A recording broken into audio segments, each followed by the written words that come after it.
has guaranteed a right to life in Article 21 of the Indian Constitution. The Constitution has guaranteed that. But who took away the right from me to live? When I am living a peaceful life, I am a law-abiding citizen, I am minding my own business. I board a bus, I go to temple, I go to a cafeteria, I go to a restaurant, I go to an airport. And without any advance notice, a bomb blast takes place, somebody opens a gun and kills me. What is the recourse of the action? Who is responsible for my death? The conventional wisdom says we ourselves are the reason for this. Without going too much into the religious fundamentalism, which is shown to us as the fundamental or the basic reason for terrorism.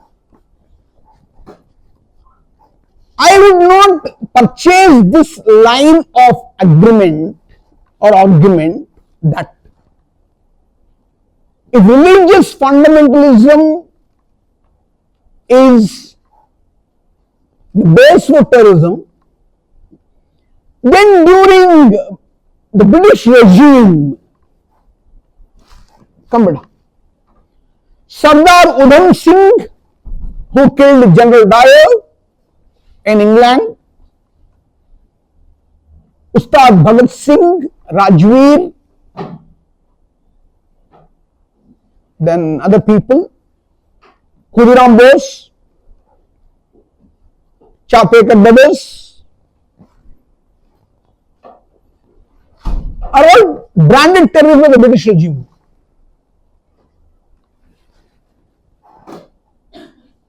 Today we consider them patriots.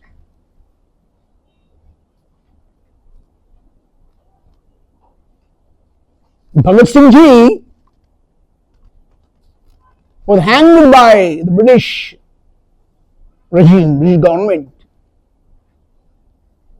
Was branded terrorist.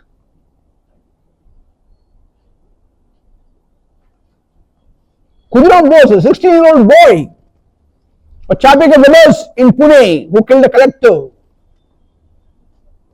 or any revolutionary.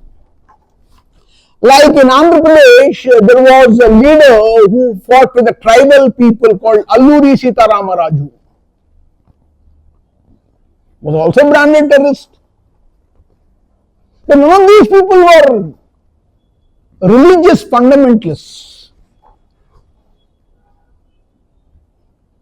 The day we start believing, even for a moment, that religion is a base or community is a base for a terrorist attack, or even probably to propagate religion into the other country, then the very purpose of a civil services or civil servant would get defeated very badly. Maybe a politician can talk about it, the journalists have the right to talk about it, maybe, if they are allowed to talk. Article 19 has guaranteed a freedom of speech without responsibility. They can say anything. Maybe a common person who doesn't know anything of the implications can write a comment in a Facebook or make a post on it, create a Islamophobia, create a Christian feeling among it, or bring ethnic regions, or ethnic feelings, racial intimidation, or political differences. When they call a Hindu terror organization, Saffron terror, maybe a Malagaon blast, maybe some other place. Maybe others have all the goddamn right to say whatever they want to, let them say it. But I can't, we can't. Because we carry on our shoulders the society and its welfare. We don't have a religion, we don't have a community, We don't have a caste.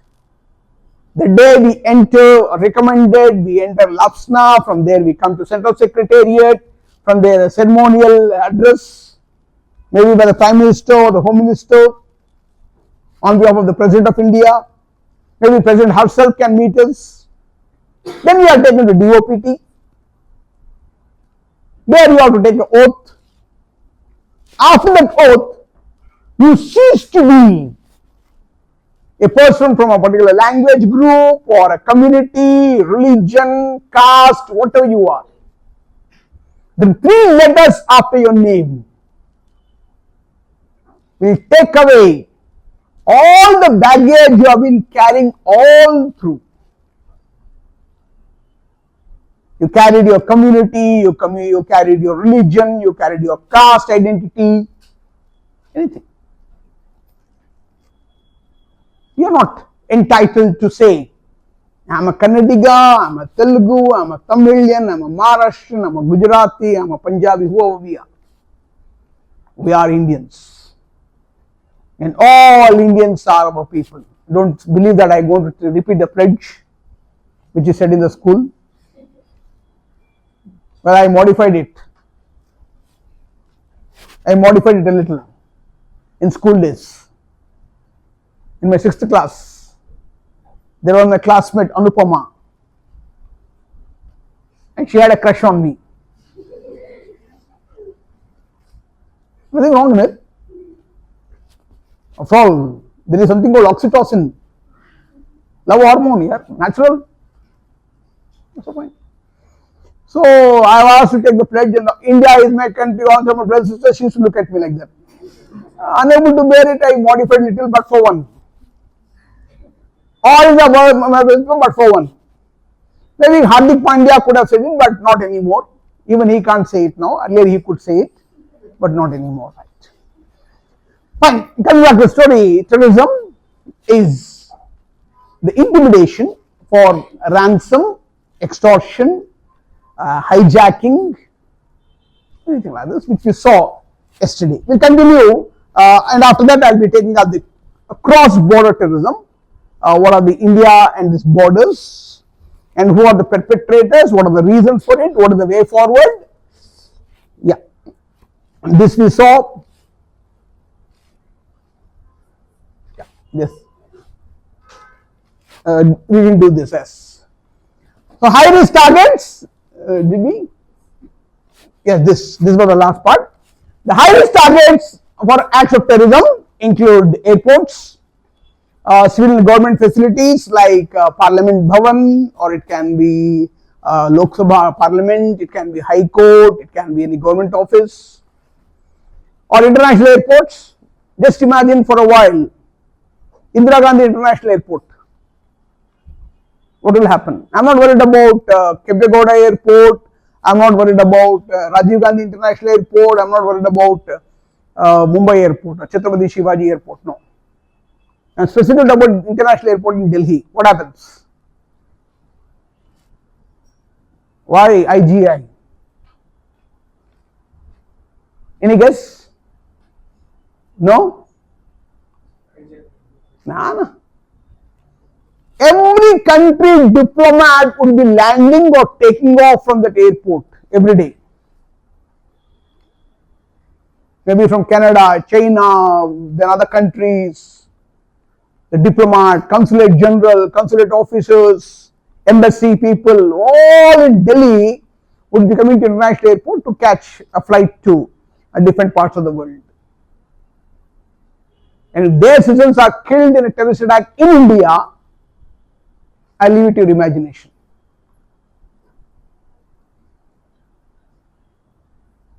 कितने ताने पड़ेंगे यार, मैं आपकी यार imagination को छोड़ दो. दुनिया तो उठा के लात मारेगी यार हमें. That's the reason the Delhi airport, the international airport, security check is manifold. They won't spare anyone, including Robert Vadra, who was exempted once upon a time, being the son-in-law, the only son-in-law of the proxy prime minister in the country, was frisked, checked. And of course, we know what happened. The money laundering happened. That lady, a cinema actor who was the foster daughter of the DGP Satyanarayana. Money laundering. Her brother was involved in a Bitcoin operation. Don't know. Some Kannada film actor, yaar. History now do.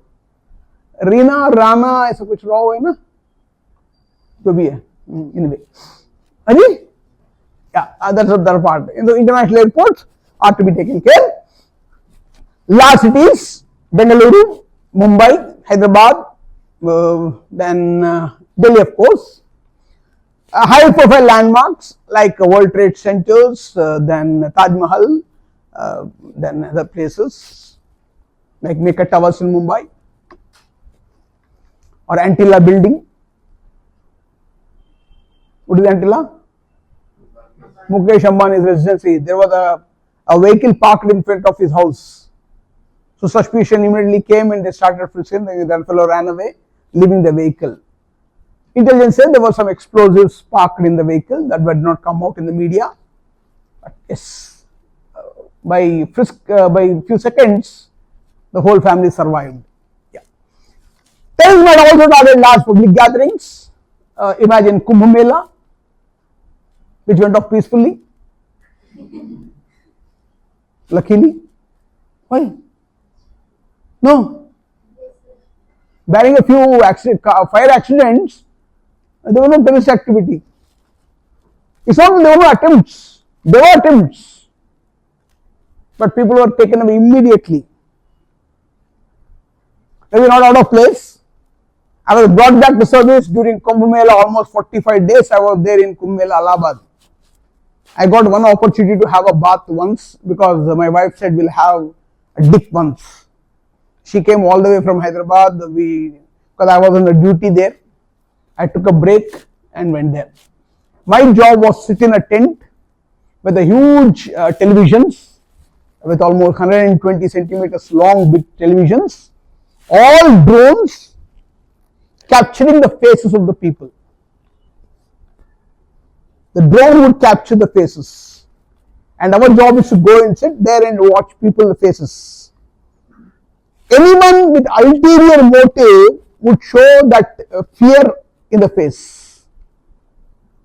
Even a small frown or a change in eyebrow or unusual sweating in the month of January in Allahabad would attract us. Then we said that fellow, this fellow and all. Then walkie-talkie, copy that, red t-shirt with shawl, uthalo. Pick up. Frisk, find out who they are, what they are. Our score was around 7 out of 10, we were right. But anyway, 3 people were innocent, 7 people were suspects. We booked them in our own way and sent them back. So luckily it went off peacefully. Imagine what can happen. Even a Kempegoda metro station or Majestic bus stand at 5 p.m. is good enough because you are local people, you understand the conditions here, the impact it can have. All the innocent people going back home after the hard day work. So, high-level landmarks, terrorists might also target large public gatherings, water and food supplies. Even water bodies like drinking water supply, where they can mix a cyanide or it can mix any bacteria, that could be a good terrorist attack. And also food supplies, we can see. In fact, I asked you to look at the radiological sample, and even possibly from Wuhan, what it came as a virus was also lab created. There was suspicion. So far, no answer has come that who created coronavirus. So far, Wuhan labs have not responded to the questions given by the World Health Organizations. China said, we care 2 hoots for you and your doubts. Agreed, it comes from Wuhan market, but we are not responsible for it. I don't know if the coincidence that Wuhan also has a laboratory that has a capacity to create a virus. which has an RNA which need a host. Now how the world suffered, we know that. Only that. And utilities and corporate centers, right? These are the possible targets and the high impact areas. Now, terrorism in the challenge, I put a question mark deliberately next to it. Now, the question is why it's a challenge? Why is it a challenge? Can we face it? Can we stop it? Can we eradicate it? क्या सिर्फ जड़ से उखाड़ नहीं फेंक सकते? Can we remove it? We can. Are you writing it, Bida? Are you getting the PPTs? You got it right? No. I'll ask Shri to send it to you. Do you have any group? Yes. What's a group? जो भी है, हम media मिल जाएगी बेटा आपको. और you add me, I'll send it. मैं भेजूंगा. I'll take the permission, give it to you. These are meant for you. I ready for you. मैं क्या कहूँगा इसे लेके? Don't write. Listen. And write points. Kumbh Mela, the effect. So imagine what can happen. Yeah. The use of force or threat must flow from national policy goals and objectives. काफी हिम्मत चाहिए यार ये वाक्य लिखने के लिए.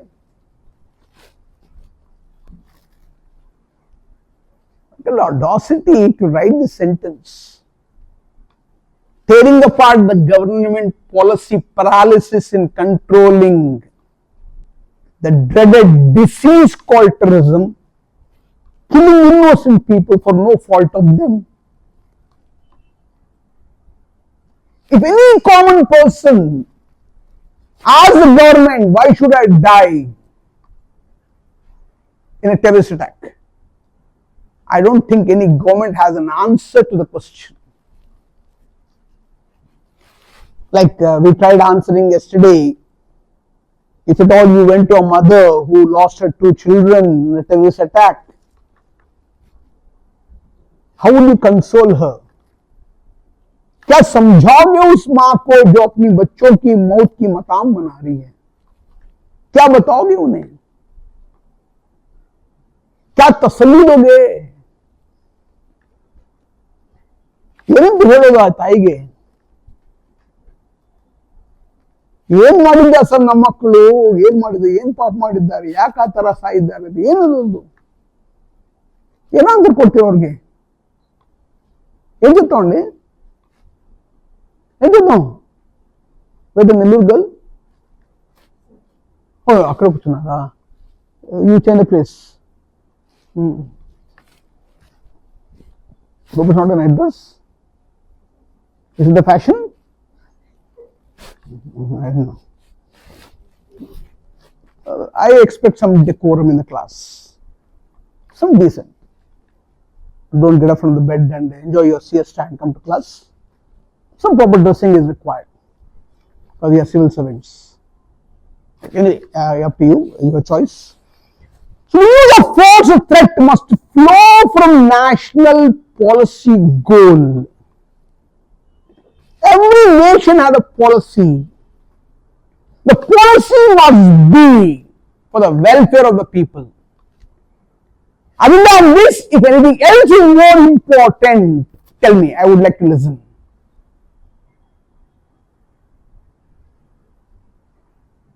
I would like to listen to that. I'm all ears to your explanation.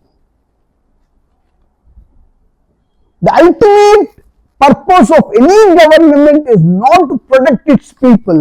Then what is it all about? The safety and security of the people is not ensured.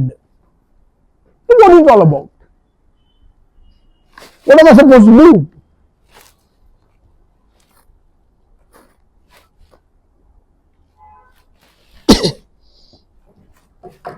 कभी कभी चेक करना पड़ता है यार. चलिए. So, in the Indian context, I am coming to be specific. The first one was extremely generic sentence, talking about all the governments in the world. Here I talk about Indian context. for a country struggling to find its soul from centuries of foreign domination. Maybe Muhammad Ghori came in 10th century, then Muhammad Ghazni came 17 times to plunder the country. Then Khiljis came, Suris came, Tughlaqs came, then Babur came, and the Mughals. Almost parallelly we had Dutch, Portuguese, and all these people. Then the French came, and ultimately the British came, and they were there for almost 2.5 centuries, or 2 centuries to be specific, 1600 to 1900. When did Sir Thomas Munro and Sir John Roe go to Jahangir's court? 1600, right? In the year 1600. Am I right? What did they ask for? Permission to construct a fort in Surat. Right? What did they do? They ruled over us. They were interested in tea purchasing tea from us, cotton from us. They created their own brand called Lipton and Brook Bond. They still ensure that we have a Brook Bond tea. But it's a British company. Colgate Palmolive came and sold toothpaste which are still we use. Colgate. అది వచ్చిందా మీకు తీసుకోవచ్చా ఇక్కడ పర్లేదా मैं चाय P लूं बेटा कोई दिक्कत नहीं है यार टीचर हो ना spell teacher start with teacher start with T right so I don't know आपकी परमिशन तो मैं चाय पी लूंगा right so India finding its soul पता नहीं कहाँ गए यार when did India lose we have Jaichans, we have other people who are backstabbers. We had a princely states who fought with each other. Maybe the first imperial king I can call, Krishnadevara, took the help of Portuguese to fight. రాలేదా అది ఒకసారి చూడండి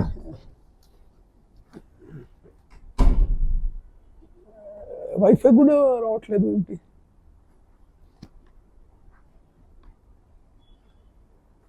మళ్ళీ పంపినా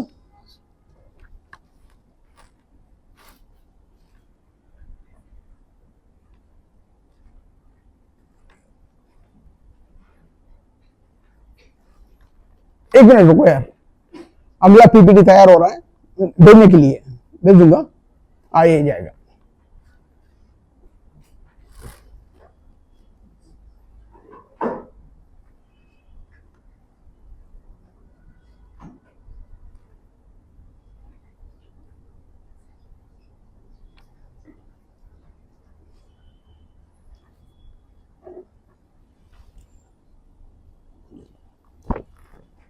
चाय अच्छी भी नहीं है मीठी आपकी जगह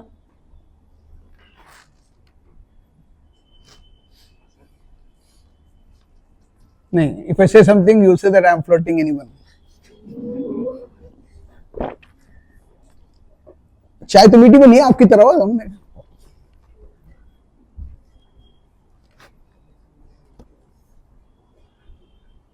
దీన్ని మీ భాషలో పులిహోర కలపడం అంటారు ఈ తీయగా ఉంది ఇలాగే అన్నానండి అంతకన్నా ఏమనలేదు నేను కోపడకండి ఏదో అమ్మాయిని అంటే బాధపడేది కానీ బ్రొమాన్స్ చెలగా మా అబ్బాయిలు అంటే కాబట్టి అనొచ్చు ఎవరో భాబీజీ అని అంటే కొంచెం మా నైబర్ అమ్మాయి టీ ఇచ్చింది అనుకోండి ఎలా ఉంది అన్నయ్య గారు అంటే నీ ఇలాగ తీయగా ఉంది అంటే అష్టవంకలు విరిగిపోతుంది ఎందుకు వచ్చింది గొడవ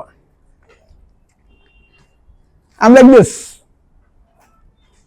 क्या करें यार कभी कभी करना पड़ता है गए थे एक हलवाई के यहाँ मिठाई की दुकान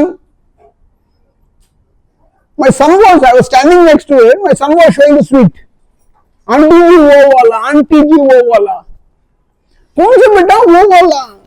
कौन सा? That pink one, juicy. काफी है बंगाली स्वीट्स. नाम आपकी होठ की तरह ना वो आंटी वो वाला. 30% डिस्काउंट यार.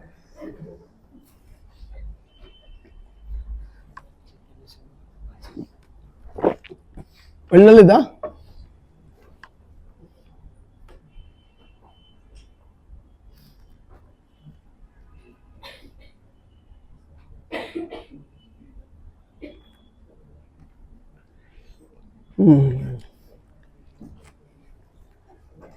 One day in airport, I was looking deep, staring into space.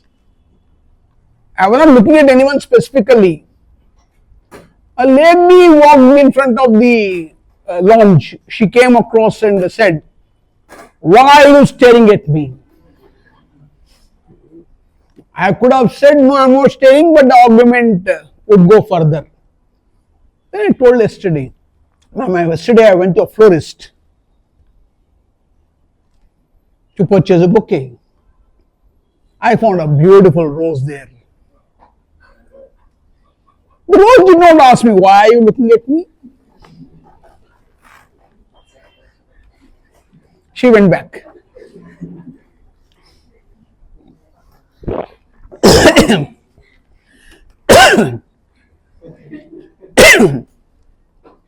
Do you call it flirting? Or praise your appreciation?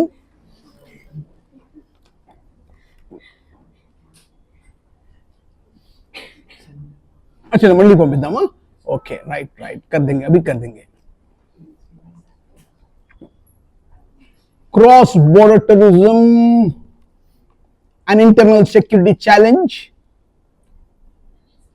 Whenever there is a terrorism, I would say discussed by Jayaprakash. Otherwise, I would write by Jayaprakash. But that again causes, I don't cause terrorism.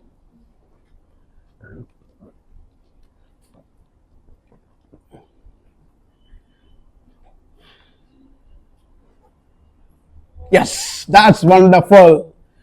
Technical problems. The next is Maoism. हो सके तो आज ही complete कर लेते हैं. That as well. Naxalism, insurgency.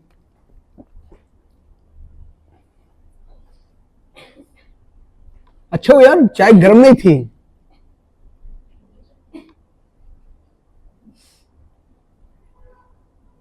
Good enough tea was not hot. It was sweet.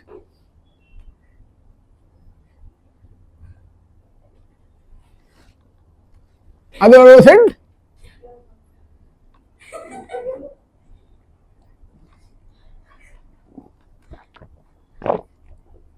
It's hot like. पिटना है क्या यार? वही पड़ोस वाले से यार एक बात बताइए यार, पत्नियां औरतें झूठ बोलते हैं. हाँ? Do women tell lies? Wives tell lies? Do they lie? My wife told a lie. I could not believe it that she could tell a lie. वैसे हम कोई सत्य हरिश्चंद्र के खानदान की नहीं है. At least a wife, woman should not lie. But she told a lie. It hurt me a lot. It so happened, I take a small break. It so happened when I got married to this girl, my girlfriend, my wife later on. She said that you are such a wonderful man, you are such a great man, you are such a wonderful fellow. Great, I love you, Lord, I love you. Almost 20-25 times she used to say that. And what? I forgot her birthday after first wedding. And she didn't remind me. She told me next day. Anyway, that's a part. And that day I made a statement. Boys you want you can write down, girls you don't have to. Boys लिखना तो लिखे बेटा. The most effective way to remember a wife's birthday is to forget it once.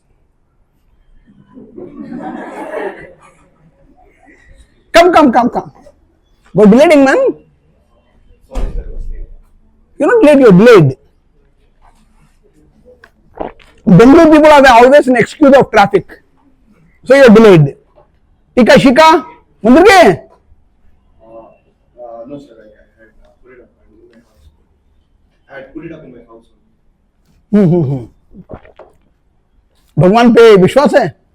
होगा यार. कोई तो चाहिए blame करने के लिए.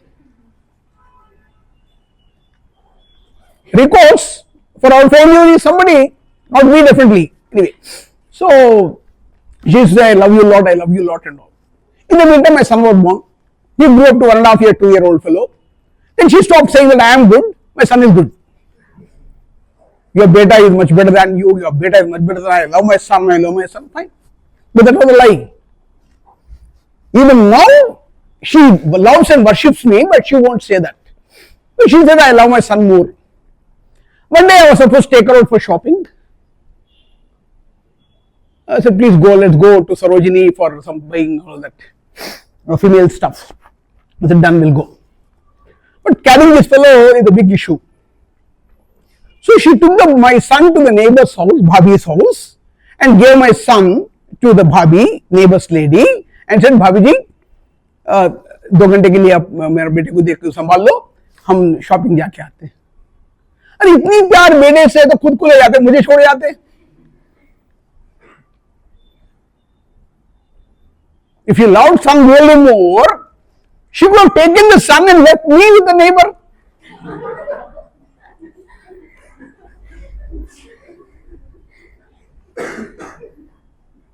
Ain't it logical? Fair enough? పక్కింటి నన్ను వదిలిపెట్టి పోవచ్చు కదా, మా ఆయన్ని చూసుకోండి 2 గంటలు నేను వస్తాను, మా అబ్బాయిని తీసుకొని షాపింగ్ అంటే అయిపోతుందిగా. వల్లే వాళ్ళే నమ్మరు. అంటే నమ్మకం ఆమె మీద లేదండి. మా ఆయన బంగారమే, మా ఆయన చాలా మంచోడే, పక్కింటి ఆవిడే, neighbor lady she can't trust. मेरे husband यार सोना है होता बेटा चले. So in the Indian context, the country finding its soul, it lost somewhere.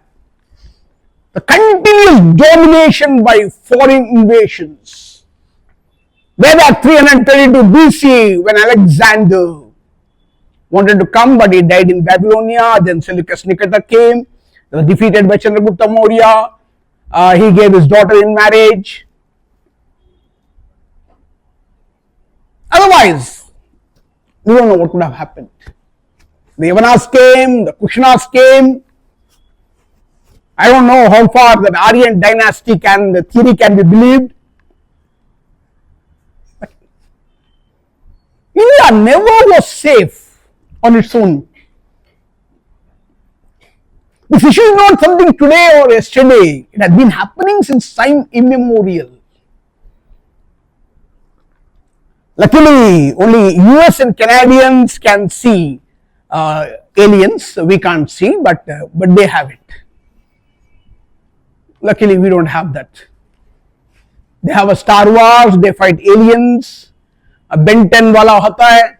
They show people that aliens come to only to US, not to other countries. So they believe that.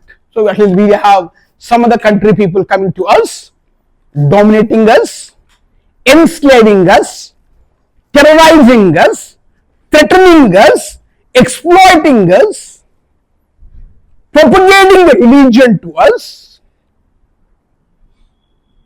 converting our tribals, converting our belief system, questioning our sense of self-esteem.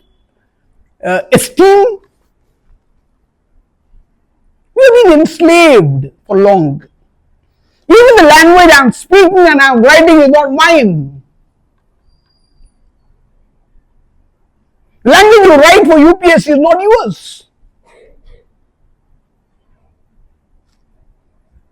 We speak English, rather better English. Where does culture come from? The dress I'm wearing, a trouser and a shirt and a slack, is not mine. And better than this is called a Modi jacket, I don't know what, or Nehru jacket. Congress, BJP. Congress wale Nehru jacket, video वाले Modi jacket दिया, जो भी है, I like it, I wore it, as simple as this. थोड़ी तो style जमानी है बेटा, कल वो पहना था, आज ये पहनो। इस उम्र में किसे पटाऊं? So, the primary studying objective would of necessity remain the human development of its people. That's what I said. The national policy should be the development of its people. Now I'll ask you a simple question. One of you will answer. You can volunteer to answer it. What is the basic difference between the growth and development? Particular person grows will indicate growth. All of us in the society. As a society, we collective growth we have seen. In a class of 40, all the students pass the test, they all have grown in knowledge. Sure. Okay, I'll put it. Anyone else? Sir, growth can be restricted only to economic perspective, whereas No. You have grown up, right? And then? Haven't we grown? Haven't we changed? Society has grown, right? To multi-dimensional society, from being a parochial mindset society. From a narrow-minded society, we turned out to be a Catholic society. Catholic is not wrestle religion, a wholesome idea. Catholic doesn't mean religion that believes in Madonna and Jesus. No. You know, they don't believe in Jesus, they believe in Mary, Mother Mary, Madonna. Protestants believe in Jesus. That's all I'm talking. Catholic is wholesome idea. No. I'll put it. Growth. growth is quantifiable. Other one. If I want to give a prize as a t-shirt for this answer, I have to take out a sleeve out of it. Absolutely. Marvelous. Can round of applause, please? Yeah, wonderful. That word, absolutely. You nailed it. You nailed it. Growth is quantitative. I can show you number or a linear functioning in a graph. I have grown from this area to that area and all. It can be quantitative. Or you can say you have grown from this level to this level. अब कद ऊंची हो गई है बता सकते हैं, वजन बढ़ गई है बता सकते हैं. Either growing vertically or horizontally, we know it. But development is qualitative. The quality of life. Can we live in a scare-free society? Can there be a single day when I can live happily saying that nothing can ever happen to me, I can go and come back home safe? Which person can guarantee this? Anywhere in the world. Tell every mother why she calls 3 to 4 times a day, whether you had your lunch, whether you had your tea, whether you had your class, whether you have come back home. I mean, you are not staying with your parents. Would not shake on you? Yesterday, one of your classmates' father, a dad came to inquire about her health. A precarious girl. I saw the affection of a father. Are you sure are you all right? Are you sure are you all right? And your classmate was so particular of attending the session. Then I am fine, I am very good, you can go home. Look at the care and the concern of a father about a child, about his child. A mother, a brother, a grandparents. Are we living in a civilized society where our lives are in danger? Yeah. Which in turn would require a durable peace. Not one day or 2 days. I want peace forever. कोई भी बंदा हो यार, देखो बेझिझक कहीं भी घूमो, मजाक करो, मजाक का मतलब गलत काम मत करो, अच्छा खाना पीना खाओ, घर लौटो, फिल्म देखो, जाओ क्लास जाओ, पढ़ाई करो, घर आ जाओ। किसी माँ पिता को चिंता करने की कोई आवश्यकता नहीं। No need for anyone to get scared. All the people in the society worry about others. We can empathize with others. We can understand their concerns for live happily. Who all of you want to live happily and safely? Please raise your hand.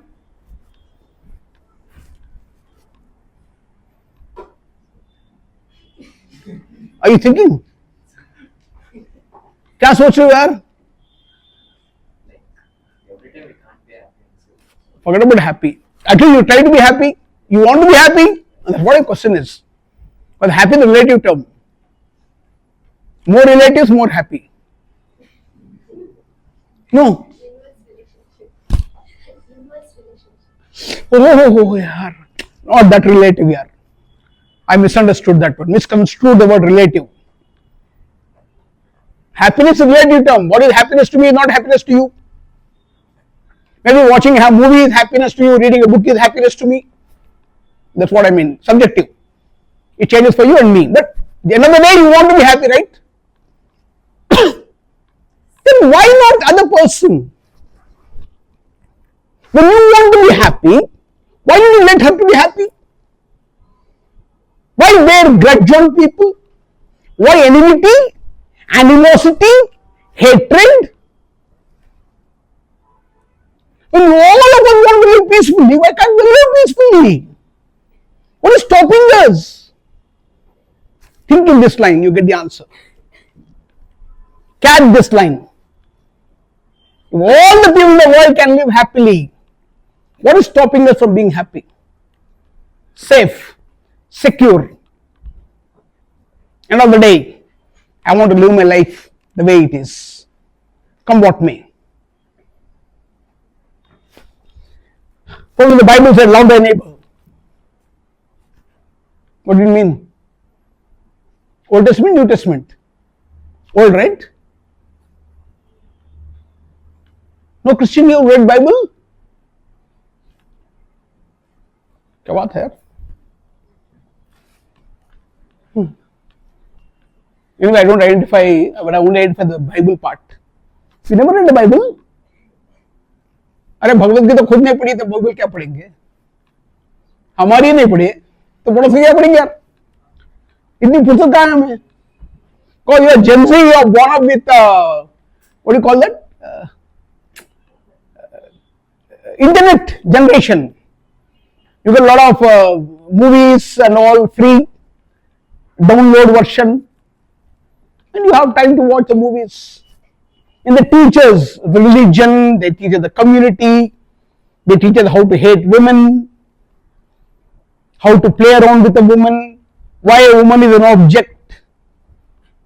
Shall I prove it? How Bollywood, for that matter, any other country, any other cinema field will portray a woman as? Shall I? For a minute? Let's take a scene, a song shot. Go to Himalayas, Gulmarg area, or Kulu Manali, snowing, बर्फबारी हो रही है और hero के dress कैसी है बेटा? Full suit, woollen suit. अरे हीरो के वही महाशय के और मोहतरमा के स्किम्पली ड्रेस्ड। अरे उनको ठंड लगती है। The object to show her body, and we pay that money to watch her skimpily dressed. Appreciate the song, appreciate the scenery, appreciate the photography, appreciate the lyric, the meaning behind it. Never bothered about the woman.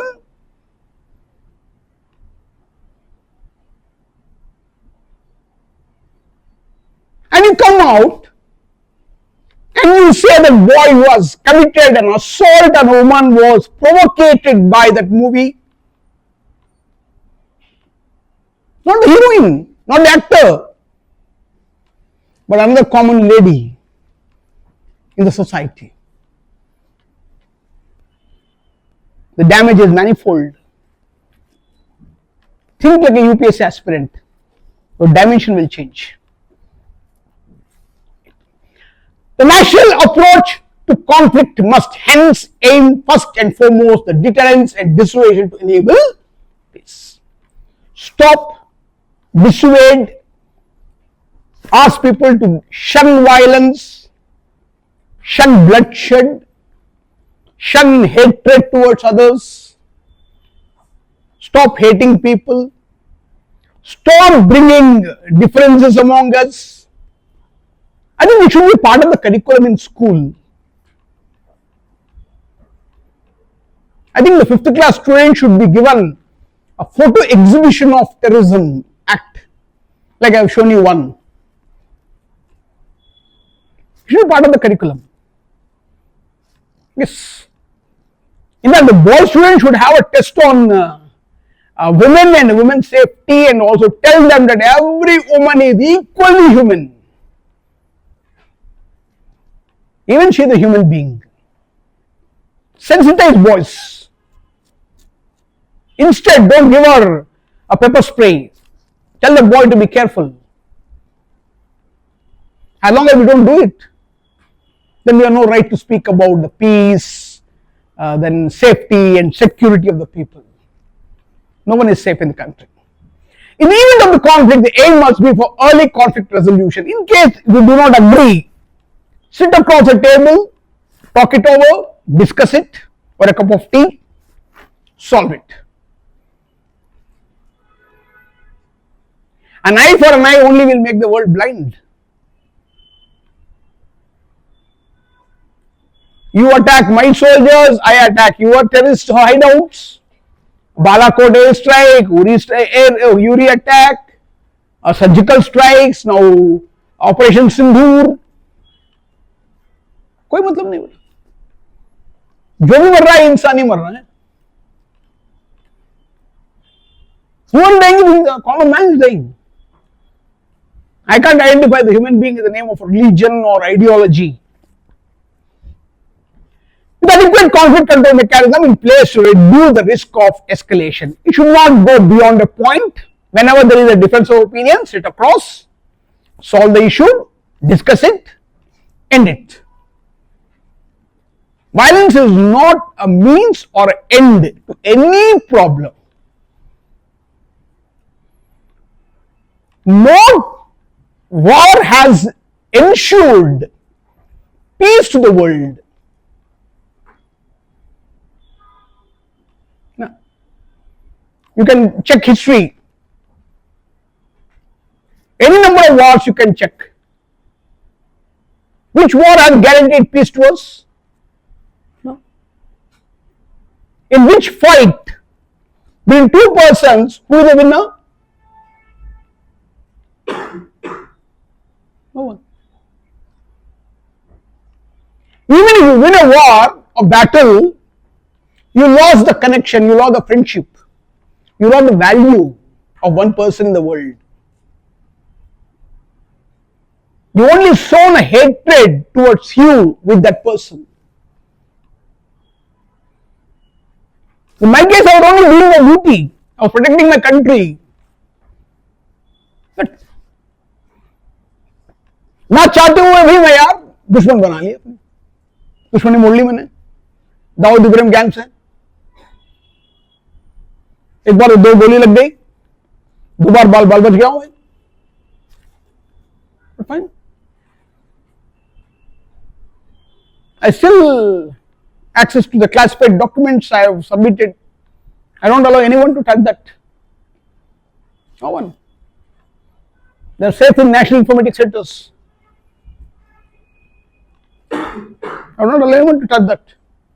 Only I know, or a few people know. The DIG intelligence knows. I know it. What is the truth about it? Who are the people who helped Dawood Ibrahim do smuggling, money laundering in the country? I know. Fine. What capability must encompass? If not, if you think that discussion won't work, you want to hit them hard once for all, eliminate them. War. Capability must encompass both the capacity and the will to wage a war. So war not a solution, but you have to wage a war, you have the will to it, and you have the capability to have a war. Look at the economic repercussions, social repercussions. Whenever a terrorist attack happens, just check social media. How world community is targeted. Why? Why Modi had to bring, or the Ministry of Defense had to bring Sophia Qureshi, Lieutenant Colonel Sophia Qureshi to address the media? Is the government trying to tell the society that Muslims are equally patriotic?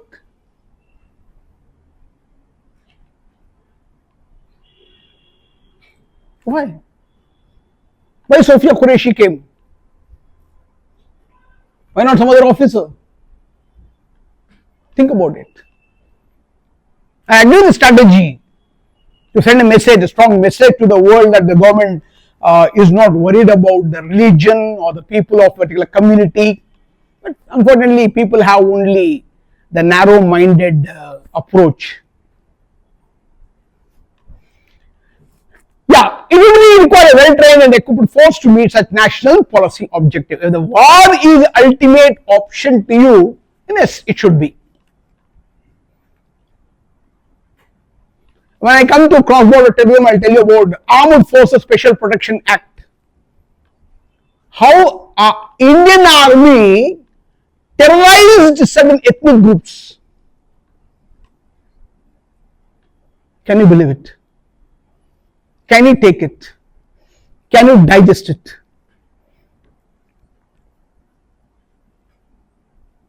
But Armed Forces Special Protection Act is the blanket power given to armed forces. They can do anything, no permission required.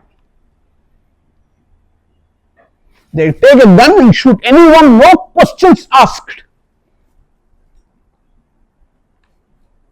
Then they would retaliate. Bear it. Face it.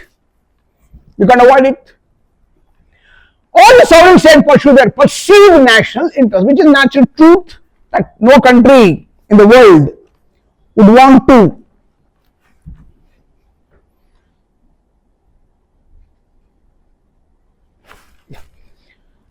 So all sovereign states, as you are being an UPSC aspirant, you know that well a drawn border with the government which is elected by the public, which has the public has a confidence in the government, and well protected borders, well marked identities, which has a public policy for governance, the sovereign state.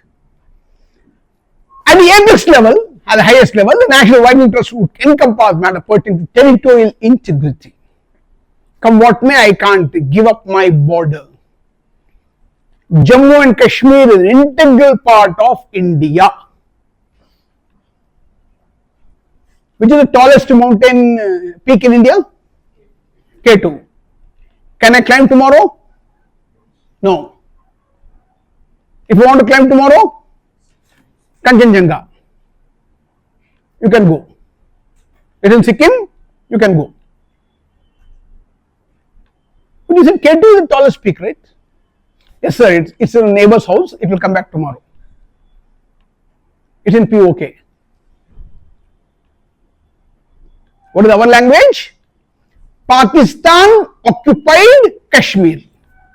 What does Kashmir say? Azad Kashmir. The perceived interest. We look at it from that angle, that Kashmir is an integral part of India. And we have been saying it. Kashmir comes from the word Kashyap, Varahamula, Baramulla, Anantnag is very much Indian name. So we're all Indian identity. We have one of the greatest Saraswati temples in Kashmir. It used to be, but not anymore. Fine. And the security of its people. In India, all three of these stand effectively challenged today by non-state actors. Non-state actors are those people who come into the country who do not have the patriotism towards the country and come with an aim to harm the country. Non-state actors, when they do not belong to the country, they come into country and hurt us. The only intention is to harm us. In international relations, violent non-state actors, also known as non-state armed actors or non-state armed groups, are individuals and groups that are wholly or partly independent of the state governments and which threaten to use violence to achieve their goals. VNSA, violent non-state actors, vary widely in their goals, size and method. Whatever name they call themselves, it could be Houthis, it could be Tutsis in Rhodesia, Zimbabwe, Congo, Nigeria, Syria, Taliban, Baloch Liberation Army, the Balochistan Liberation Army, Hizbul Mujahideen, Indian Mujahideen, Al-Qaeda, you name it. Who we are? We are that. We are the same people. We are getting affected by that. So their size are different, their goals are different, and methods approach are different, but end result is same in all the case, where innocent people get killed. In Mumbai, in US attack in New York, ambulance, police.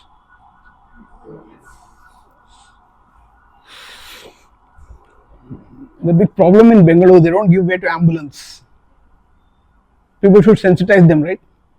But what do they know that the ambulance is coming behind them? They get started stuck in traffic. I think Bengaluru stands second in India in ambulance death. By the time the patient reaches the hospital, they might have dam todi hoga. First stands Mumbai.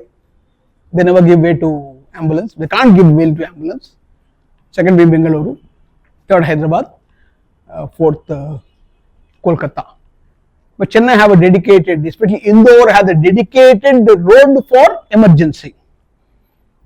Indore city, I see the road is divided into two. In between the road is left out. Ambulance goes straight. Nothing can stop the ambulance.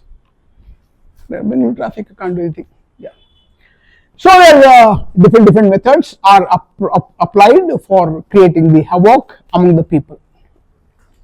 Well, most of the non-state actors have come up with Indian narratives. Some are promoted, propped, or supported by national states inimical to India. The word inimical means angry, unhappy, hostile. They are somehow not happy with India. Why they are not happy with India? Ask yourself this question. Why other people are not happy with India? Tell me the reason, one after the other. Give me a reason, beta.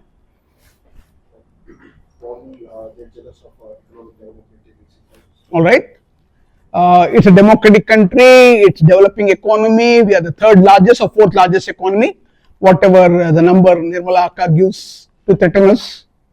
Anyway, that's the reason they don't like India. Also for a land deal, they want to get our resources. Loudly. They also want to acquire our resources. They want to acquire our resources, though wage a war on us. Okay, fine. Next, beta. What do you think? They are not happy with India. Why they don't want inimical to India? Why they want to be hostility with India? Why they want to hurt us?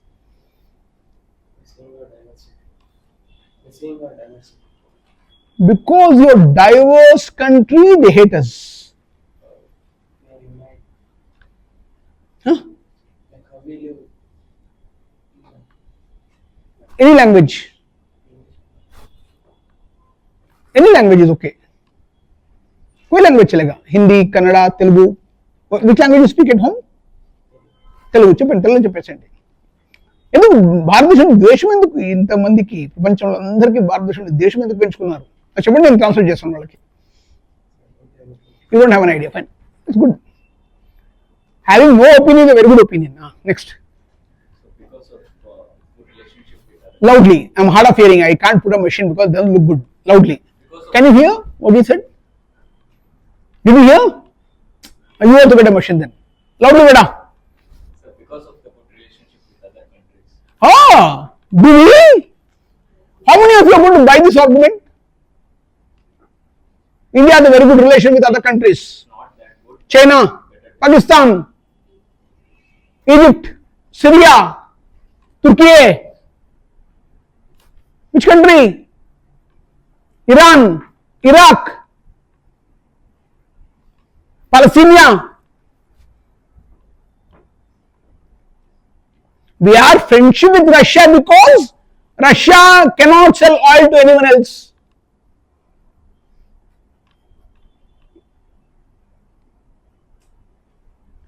Russia sanctions from the NATO countries and UN.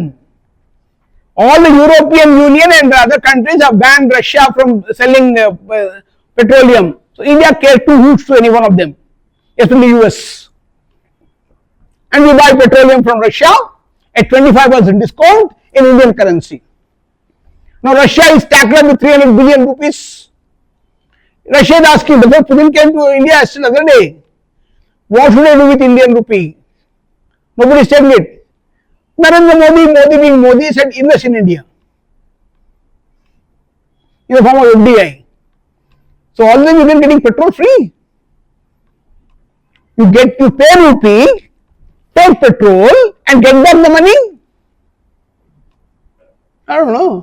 Putin is not happy with India. Nor is Ukraine. Nor Switzerland.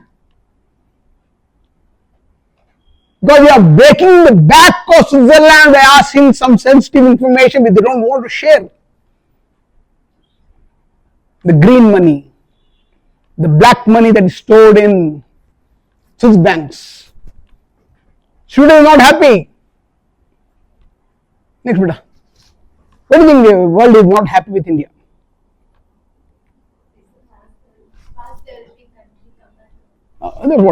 Economical, fast developing country, so they are not happy with. They are jealous of it. Jealous होती है उनको हमें देखकर. यार कोई मरते हुए देखकर, गरीबी देखकर किसी को जलन होती है? ನಮ್ಮ ದೇಶದ ಬಡತನ ನೋಡಿ ಯಾರಿಗಾನ ಸಂತೋಷವಾಗುತ್ತಾ? ನನಗದು ಗೊತ್ತಿಲ್ಲಪ್ಪ. Look at the poverty, the kind of problems we face, the social divide.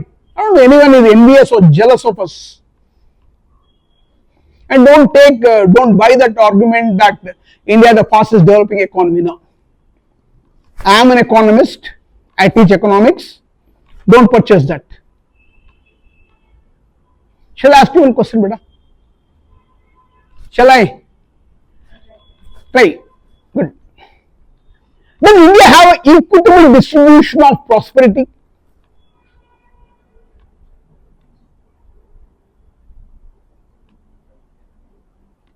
I'm not about equality. Right to equality in its place. But I want right to equity. Do we have that? For those of you who may not understand equality and equity, I'll tell you in my own way. I have 6 rotis with me, with one good curry, maybe dum aloo, chatpata aloo, jo bhi hai. And there are 3 girls sitting in front of me, 1, 2, 3, A, B, C. The theory of equality says 6 should be divided among the 3 in equal proportion.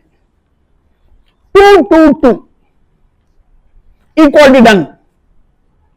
But equally says, before you give, ask them how much is their requirement. I asked A, beta, kitni roti chahiye? Sir, I had a heavy breakfast, again I had lunch, I'm not very hungry, but the curry looked tasty and all, I'll have 1 roti. For taste, ठीक है बेटा, 1 roti a little curry. B beta, how hungry are you? So normal breakfast or normal hungry. 2 would do. So 2. C beta, how hungry? Sir, I missed my breakfast. Lunch also I could not have. I was busy with the class and assignment. I am very hungry. So 3 to you. 2 plus 2 plus 2 is also 6. 1 plus 2 plus 3 is also 6. Here I am giving based on the requirement of it.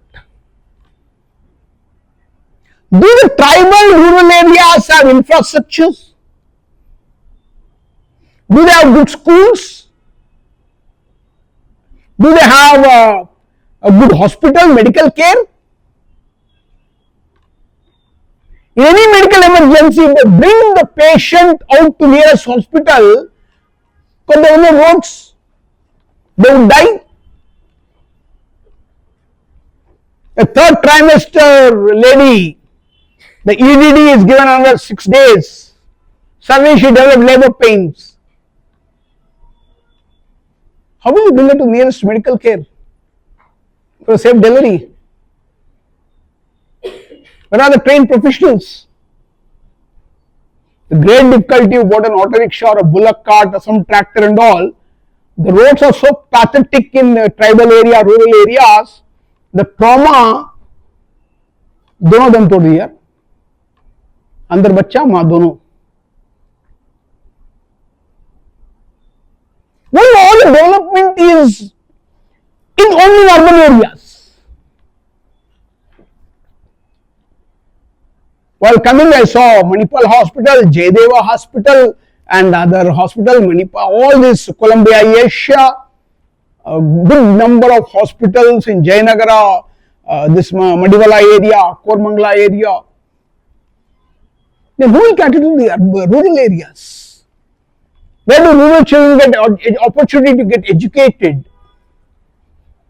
And which country people are jealous of this? The extreme backwardness, this kind of a divisive mindset, hitting each other in the name of a language, culture, ethnicity, the racial background we have. If that is a diversity, I don't want it. Yeah, beta. Next, beta.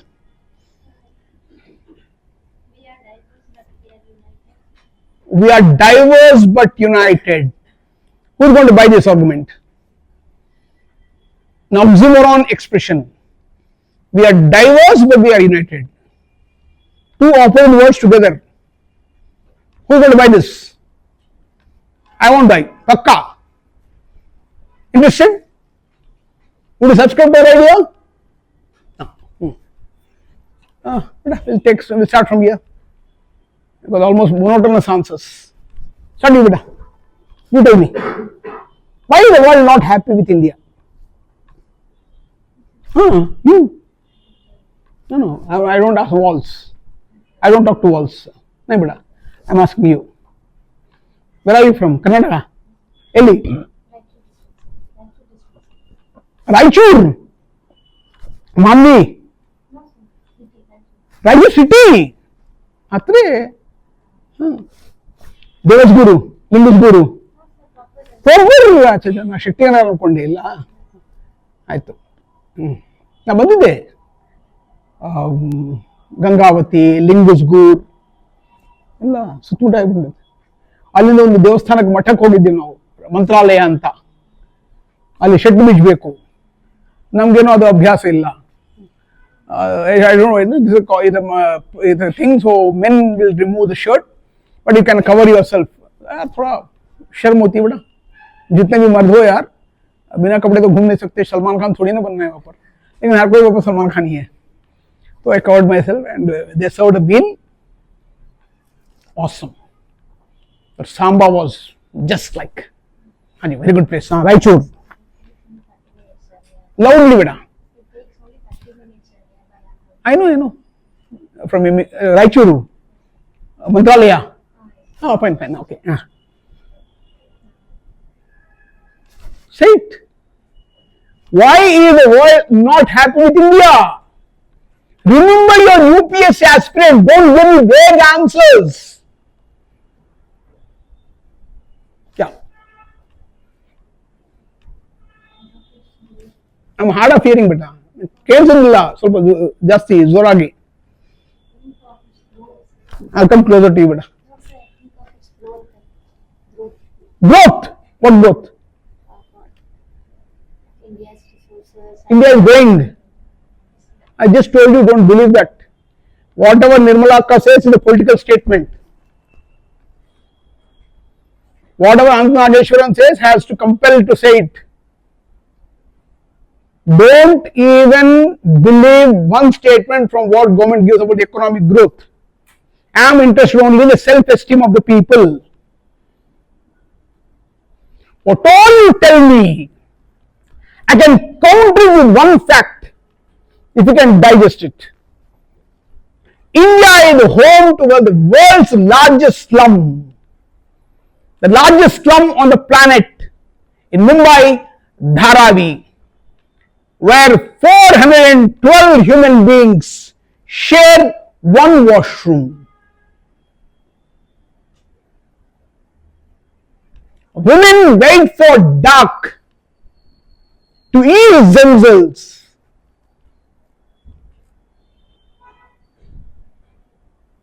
Most of the women there suffer with gout, that is a rheumatic pain in the joints, because the uric acid levels are very, very high.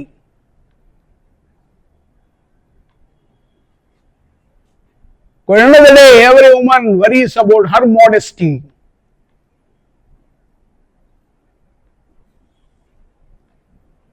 Now tell me, which growth are we talking about?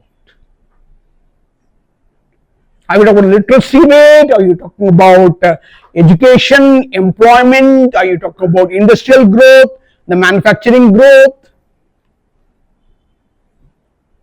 Which growth are we talking about?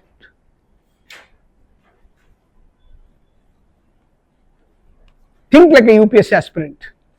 Come back with the answer tomorrow. Or shall I tell you now? Will you develop it on your own? So can we say that Global West is trying to keep India as its puppet, but we are trying Why? But why? maybe political reasons. India is not subscribed. Yeah, go ahead. Just a moment, I'll come back to you. Contradicting?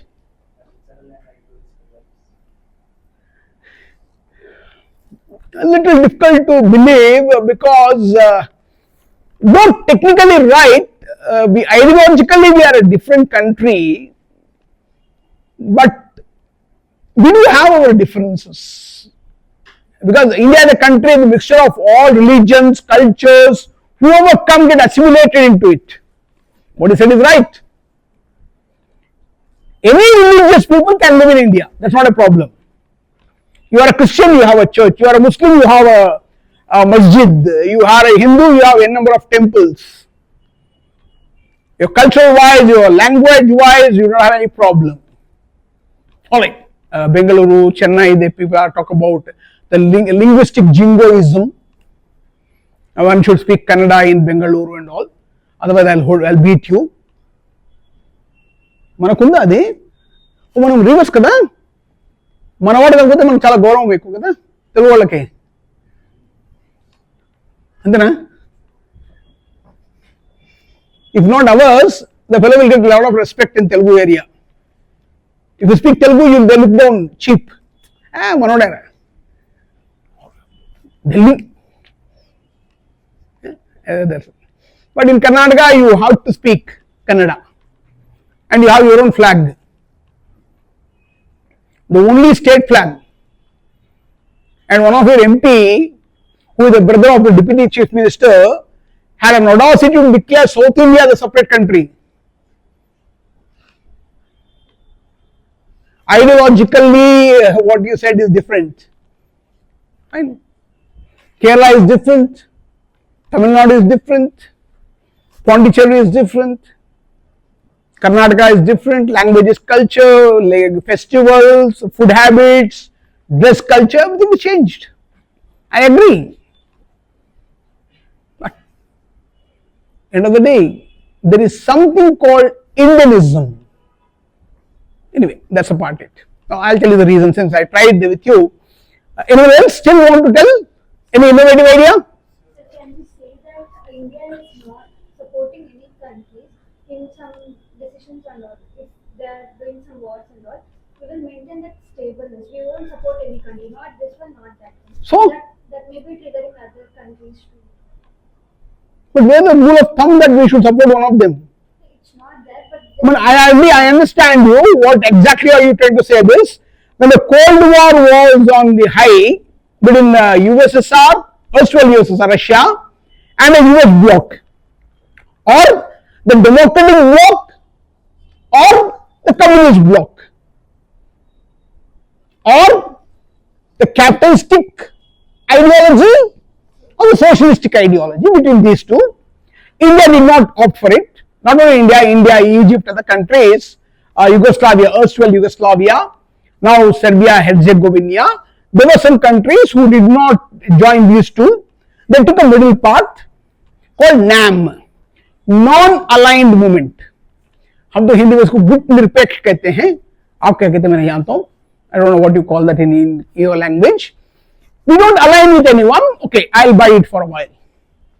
So we are taking help from others, but when they need help, we are not.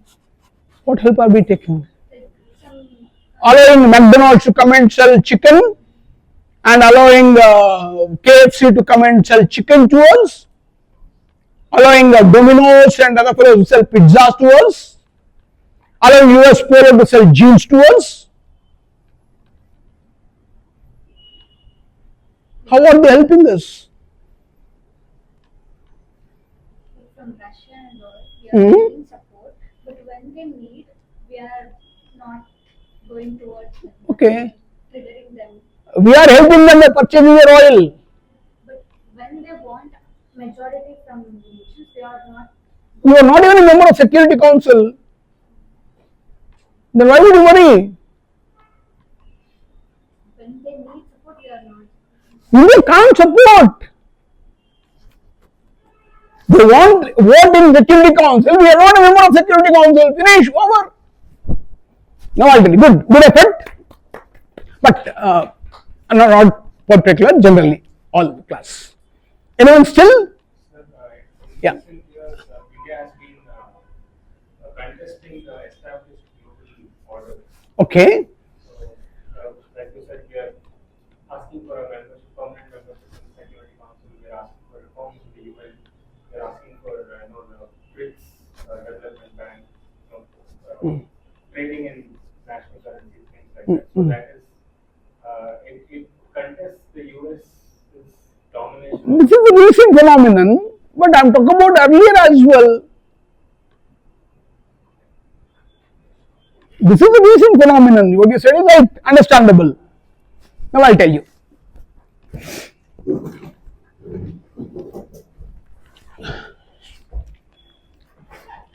As you all said that India is a diverse country, where the most cliched term that we have been fed to us since our childhood is unity in diversity. We are a multi-religious, pluralistic society with many castes, differences, belief systems. But the reason why the world is not comfortable with India is India is the richest poor country or the poorest rich country. I can put it either way, but I prefer richest poor country. Probably no other country in the world, I can say it, has certain geographical advantages as India has it. You ask for it, we have it. You want mountains, we have it. You want rivers, we have it. Perennial rivers, yes, we have it. You want a coastal area, we have it. We want forests, we have it. You want the most talented people in the world, we have it. Let an American speak English, Hindi. Can we speak English with Americans? Can we settle in the world anywhere? Look at the climatic conditions of this country. One of the coldest places, Drass sector, minus 45 degrees centigrade. The world's second hottest place, Briawali, in Jaisalmer district, Bikaner district, 56 degrees centigrade.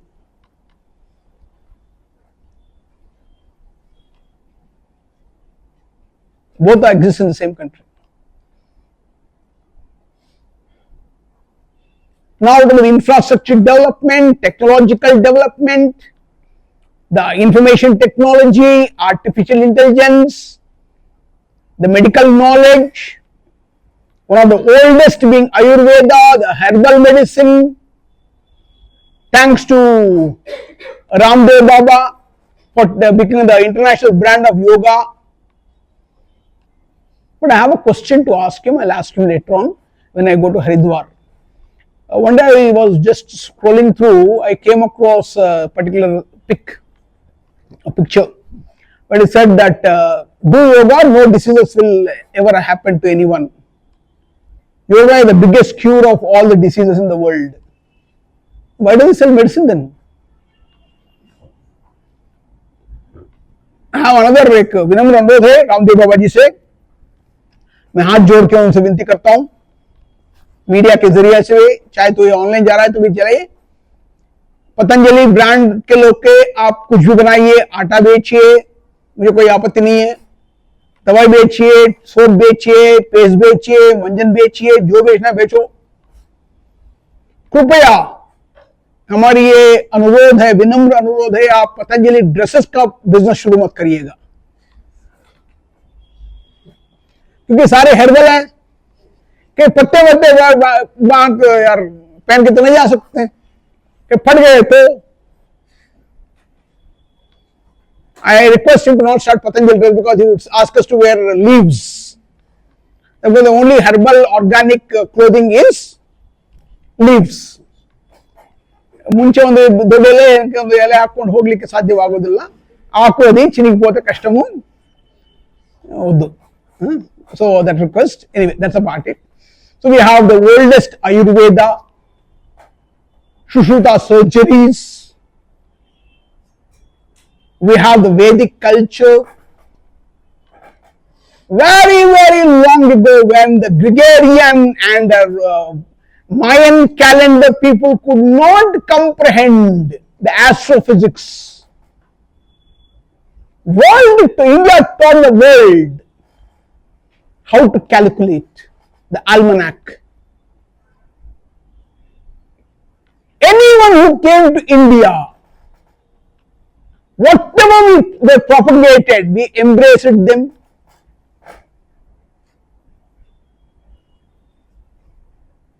Human Sang came, Megasthenes came, we have adopted Greek ideology. In Human Sang, Fahian came, we gave him camel loads of pearls, scriptures of Buddhism in the Kanishka time,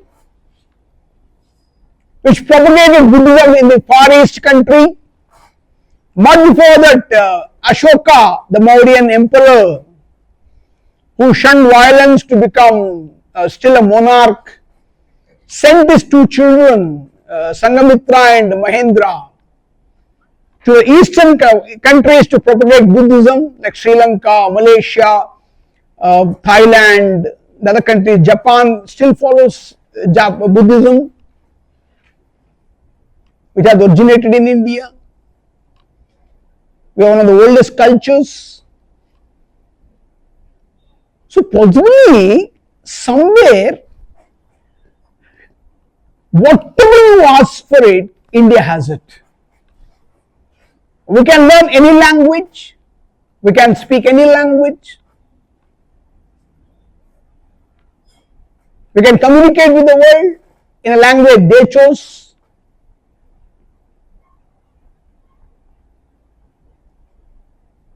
When the mercantilist theory happened, the Wealth of Nations by Adam Smith was propagated. The European countries were looking where to reach India. Because of the advent of Islam, the Constantinople, Turkey land route through Africa was blocked. All the world countries were looking to reach India. Columbus was coming east, went west, and reached a place, he called it West Indies, Western India. From there he went to US, that's a different story. The Vasco da Gama came, he came to Calicut, Kozhikode, and slowly everybody came. Before that, we had a lot of invaders coming in. We all came to understand the core ideology of India. Why India is unique country. Geographically, naturally, mineral wise, earth wise. When the world even did not know, we had gold in Kolar. The oldest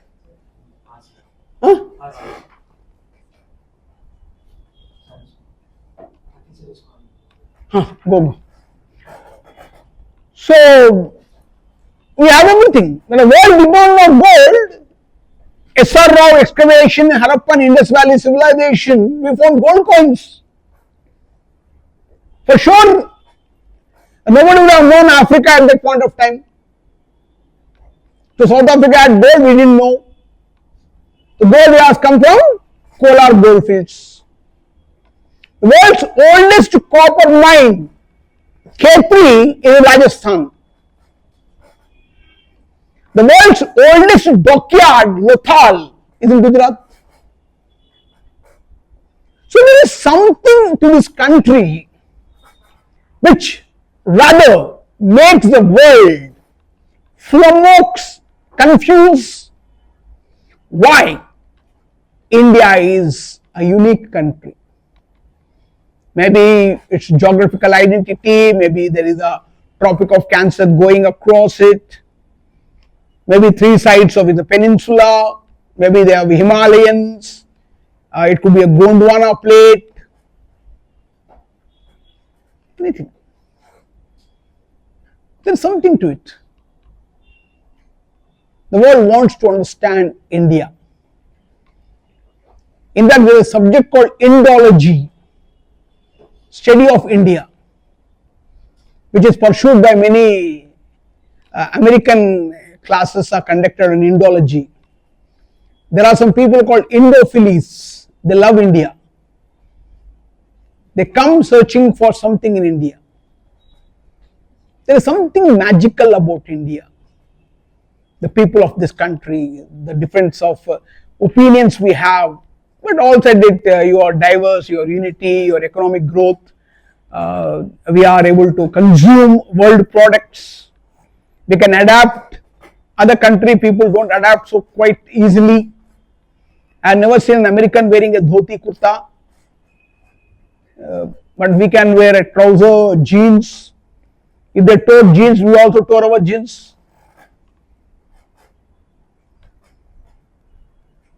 Whatever they sold, we purchased. Whatever the game we believed.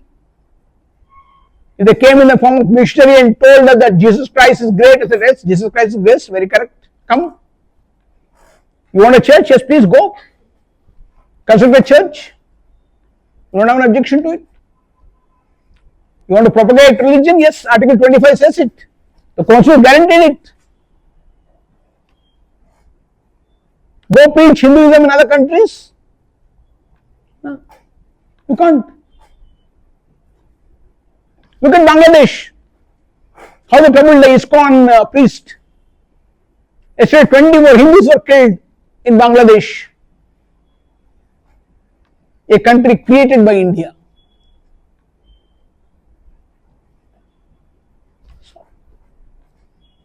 India is a center of attraction to the world countries.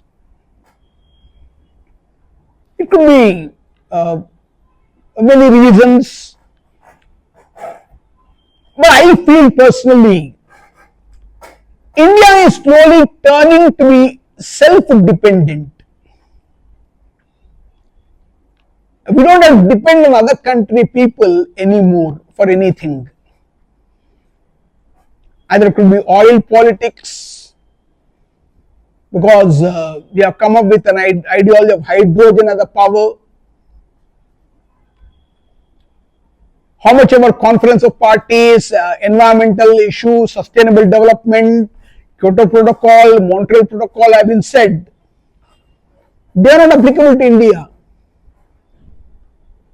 Because you can't compare Denmark or Belgium with India. The whole Belgium is not as much as Bengaluru.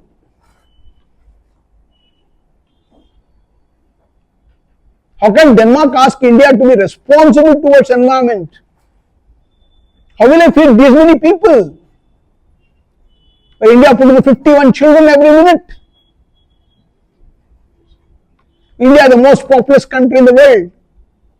With 80% of the people with a potential consumer base, with the world-class knowledge to understand, comprehend the world geopolitical theories. China is inimical because we don't allow the BRT to enter. Pakistan is unhappy with India because we don't allow Jammu Kashmir to them, and Pakistan always want to keep Jammu Kashmir a burning issue because it wants to keep its people silent, because that's the motive of win elections, not the economic development.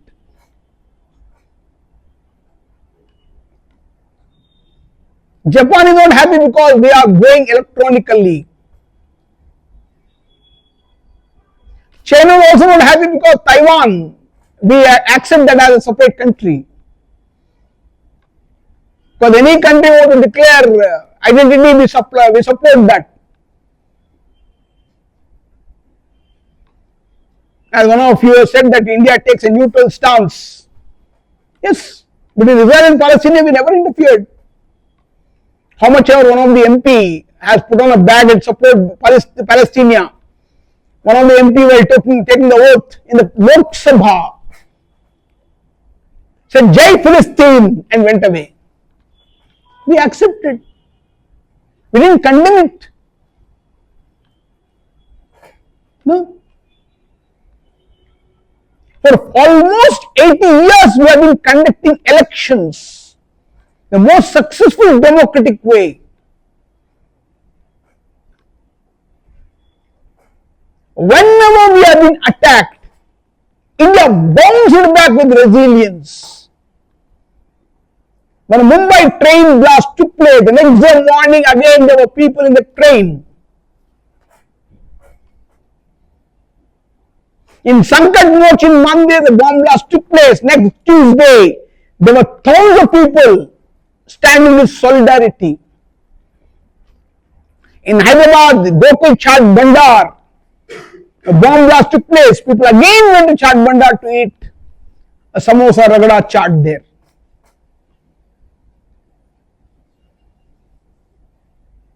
The parliament attack happened. Next day, MPs were walking towards the parliament. Very difficult to scare Indians, for we have experience of getting hurt. We have understood what violence means to us. We take it upon ourselves as a normal course. And we believe the karma siddhanta.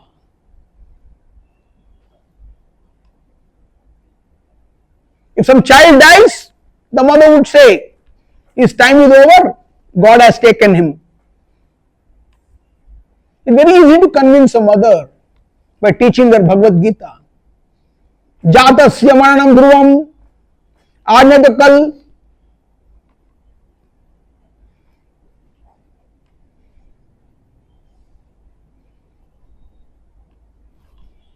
It's very easy. We are the people who can be motivated to vote on the name of a base of a caste, community, religion for 2,000 rupees, one quarter bottle, one biryani packet. We give up our franchise to vote for 5 years. Let any person contest from Mandya area other than Okkalika community? Will they win? Well, Vijayawada should only have the Kamma community people. Why? Why can't we have educated, talented people as member of parliament? We take pride in being the caste-oriented, community-oriented people. So nothing can hurt us. When only divided, who can divide us further? When only you, how can you kill us? When all our souls are dead, who can kill us? हम तो सिर्फ जिंदा मुर्दा है भाई, कभी के मर चुके हैं. हम कहाँ इंसान हैं? कहाँ की इंसानियत यार? कहाँ की शराफत? कहीं नहीं है. You lost it long back. Think in this line. You'll get extra 2 marks. For 15 mark question, you'll get around 8 to 9 marks, but 10 assured marks. But take a via media approach. Don't be extremely opposite. That's what exactly I wanted you to tell the answer. But anyway, you being an UPS answer, still going. Yeah. Well, one also that now come to the indigenous narrative. Some are promoted rap to the nation, inimical to India. The main rise to the internal conflict in Jammu and Kashmir, parts of northeast India, and the hinterland where Maoist violence has spread to many districts. So each of this will be saying in very soon. When I come to the cross-border terrorism, I'll tell you what exactly happened in Jammu and Kashmir, northeast India, which is ethnically different. The other parts of India do not accept northeast India as our own. That's a problem.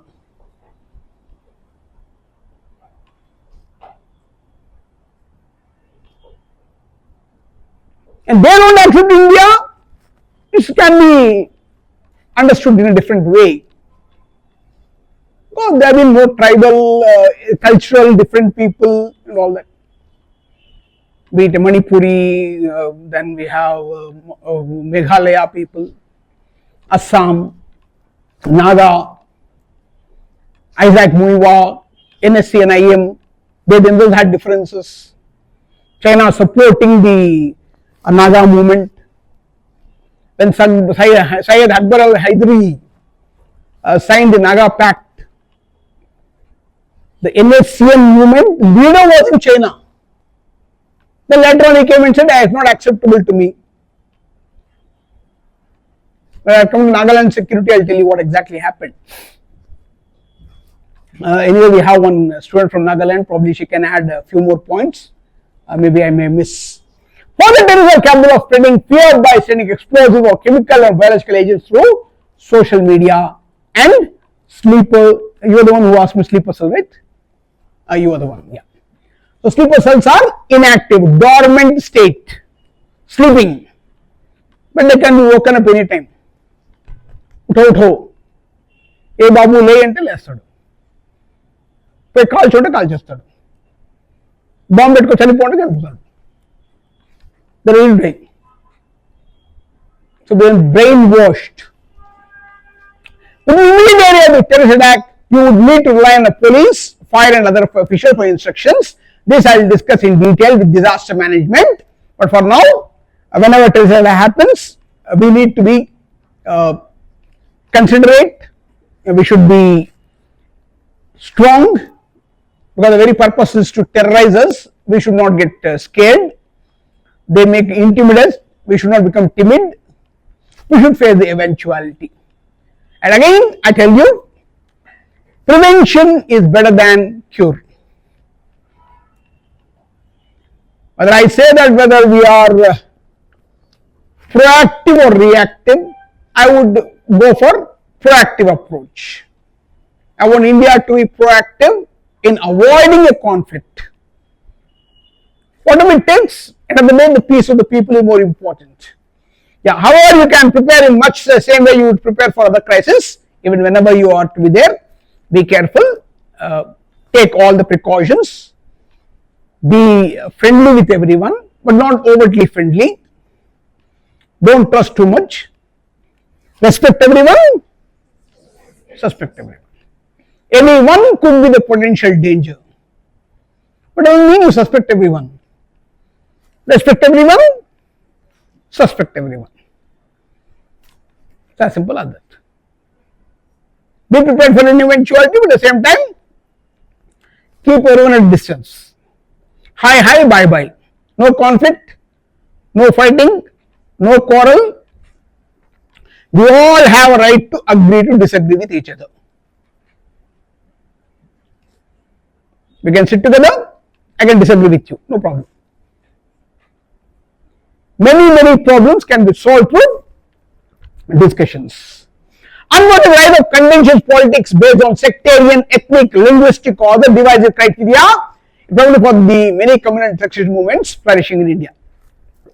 Again, this statement needs little courage to write, but since I don't care and no one can stop my pension, I am going ahead. The government of India can't stop my pension. Why? Why the government can't stop? I know something about it. कोई कुछ नहीं कर सकता मुझे. करेगा तो मरेगा. करेगा तो मरेगा. So nobody will touch me. Pakka. There's someone always ready to protect me. Anyway, that's about it. So when the rise of contingent politics. Contingent politics is that which can be a little dangerous trend of dividing people for political mileage. Tap the people, still educated people, vote, I mean they don't vote on the election day. ಚುನಾವಣೆ ದಿನ ಆದ್ರೆ ನೀವು ಮತ ಚಲಿಸಿ ಅಂದ್ರೆ ಹೋಗ್ಲಿ sir ಒಂದು ರಜೆ ಸಿಕ್ತು ನಾವು ಮನೆಯಾಗ ಕೂತ್ಕೊಂಡು ಸಿನಿಮಾ ನೋಡೋದು ಯಾಕೆ ಬಿಡಿ ತಲೆ ಕೆಡ್ಸ್ಕೋಬೇಕು ನಮ್ಗೇನಾಗತ್ತೆ whoever comes what difference does it make to me I am paying my taxes but election commission has done wonderful thing they have put a button called nota go press nota and come back if you leave the urban indifference the government will get a clear message that most of the people do not want any of these candidates. Each party might have given a ticket to a particular person with a particular community and caste. If you are really united, you will defeat the purpose.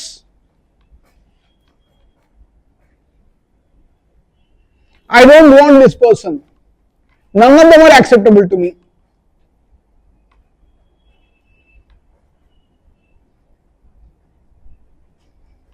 Because all are democratic dynastic people. What did he say?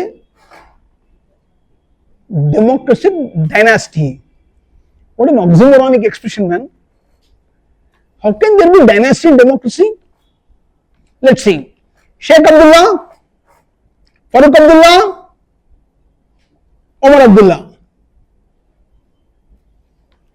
Mufti Muhammad Saeed, Mehbooba Mufti. Right. Jammu Kashmir done. Uttar Pradesh, Mulayam Singh Yadav, Akhilesh Yadav, Shivpal Yadav, Dimple Yadav. Bihar, Lalu Prasad Yadav, Tejasvi Yadav, Tej Pratap Yadav. and Bharti, Misha Bharti, जो भी है. One of the medical doctor was telling me in a Viva, when Misha Bharti, Lalu Prasad Yadav's daughter, came to attend Viva, the doctor was pressurized to pass her. She would not answer any question because she hardly studied anything. But they want DR before her. Doctor पढ़ थी बिटिया को. Exam paper तो मंगवा लेंगे यार, कोई और जाके एग्जाम लिखेंगे, लेकिन वाइवा ऐसे नहीं हो पाएगा ना. At gunpoint, she was passed. It's a fact. I'm going open. YouTube is running line. I'm going open.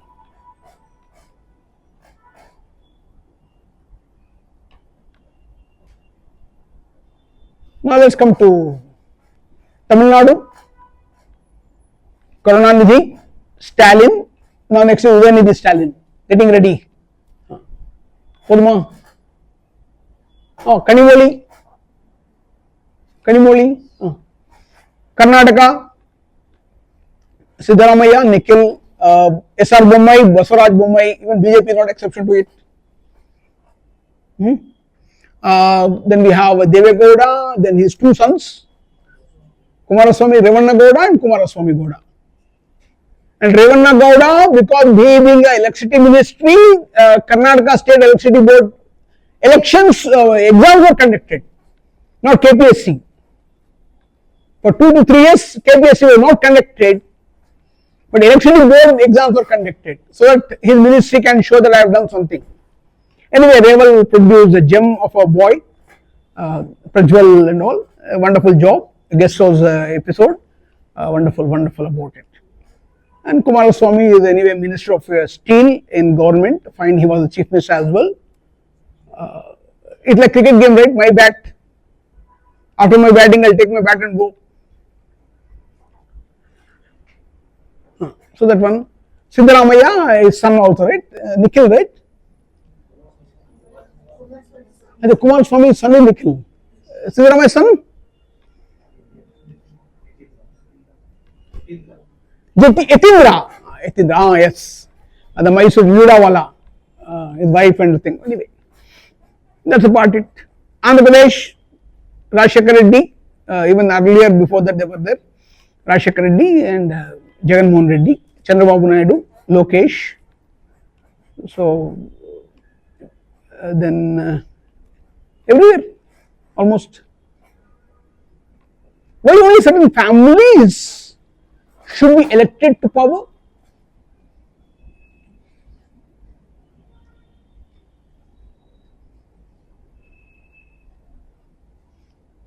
Why? Why only certain community should get elected? Either it should be Vokkaliga or a Kurbura or a Lingayat. How long should Mr. Parmeshwara wait to become a CM?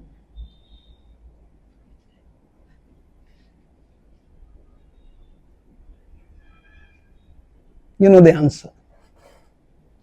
Why Lingayat movement comes only before elections? Also you know the reason. Now nobody will talk about Lingayat as a separate identity, religion and all. It comes before election. Right? Punjab, Shiromani Akali Dal,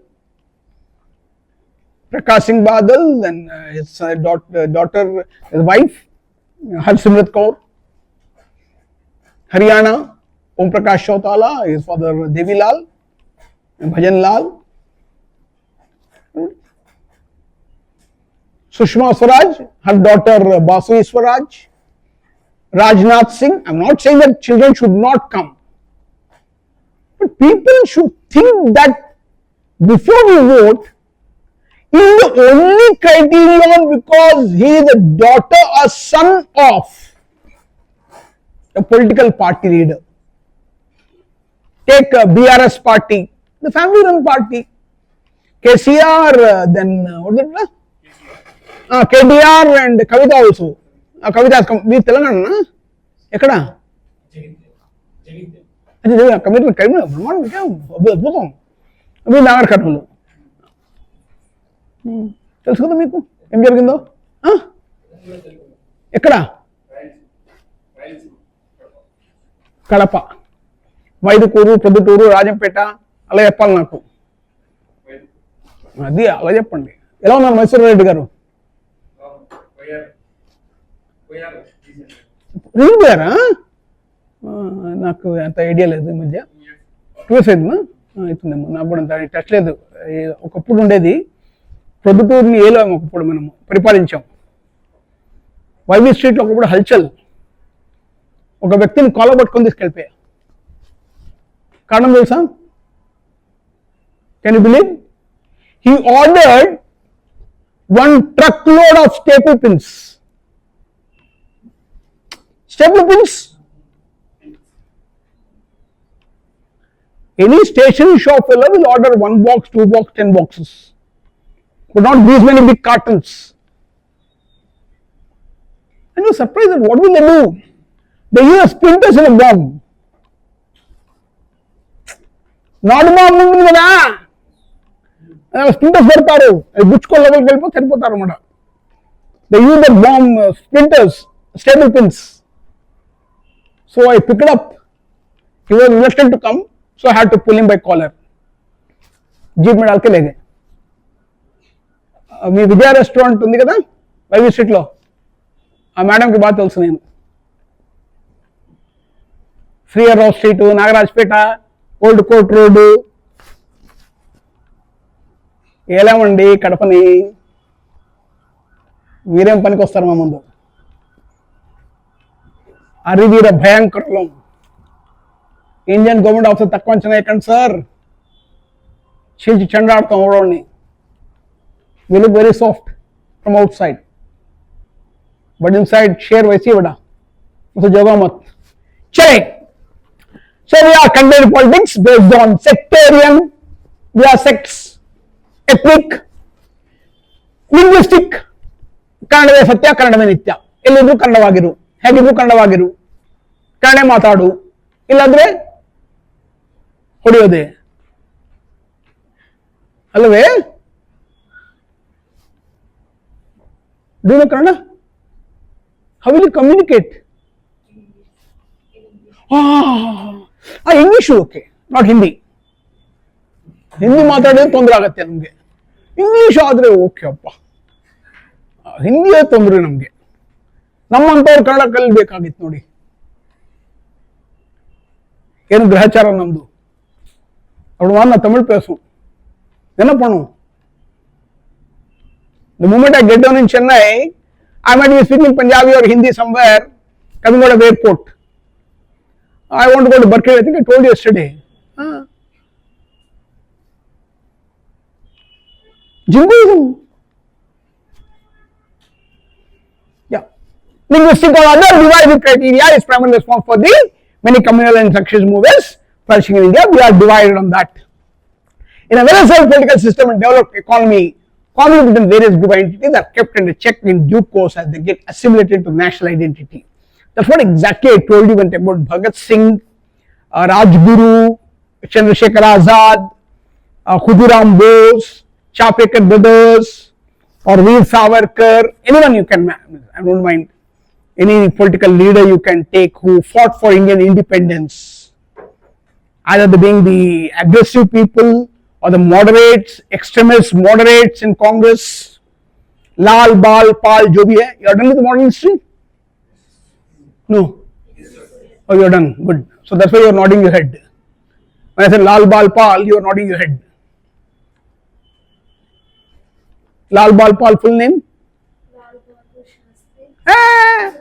अरे वो extremist थोड़ी ना यार. अरे लाला Lajpat Rai, Bal Gangadhar Tilak, Bipin Chandrapal. Lal Bahadur Shastri is the epitome of humility. सारे विनय संस्कार एक मूर्ति में डाल देते तो लाल बहादुर शास्त्री बेटा, वो क्या एक्सट्रीमिस्ट है?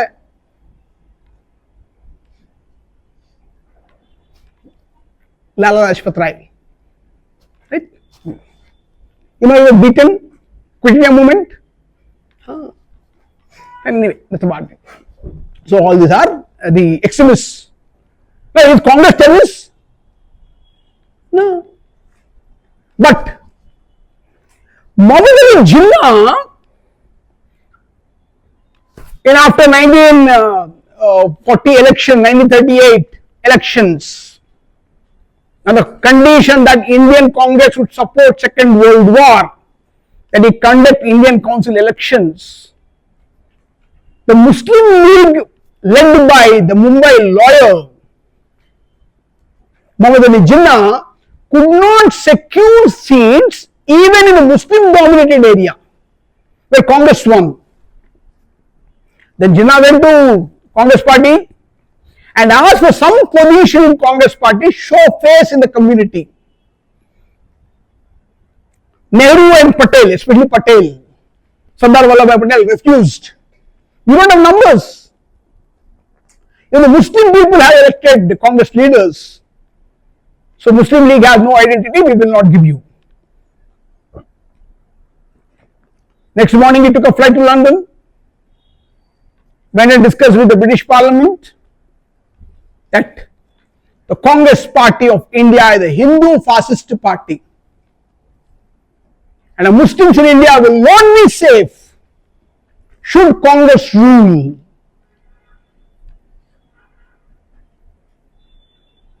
And almost same time, America wanted British to divide India.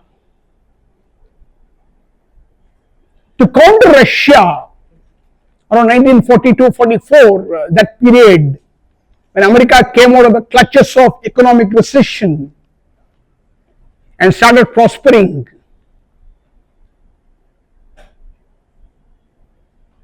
America wanted India, British, to divide India. So, the British gave an August offer, we had to accept it, that India will be divided in the name of a religious dominion, a communal dominion called the Muslim dominated Pakistan, called West Pakistan, what is called today's Pakistan, East Pakistan called what we call Bangladesh today. In the middle part we call Hindu dominated area called India. So geopolitical issues. Should India be this large? It's a subcontinent which can be threat to America.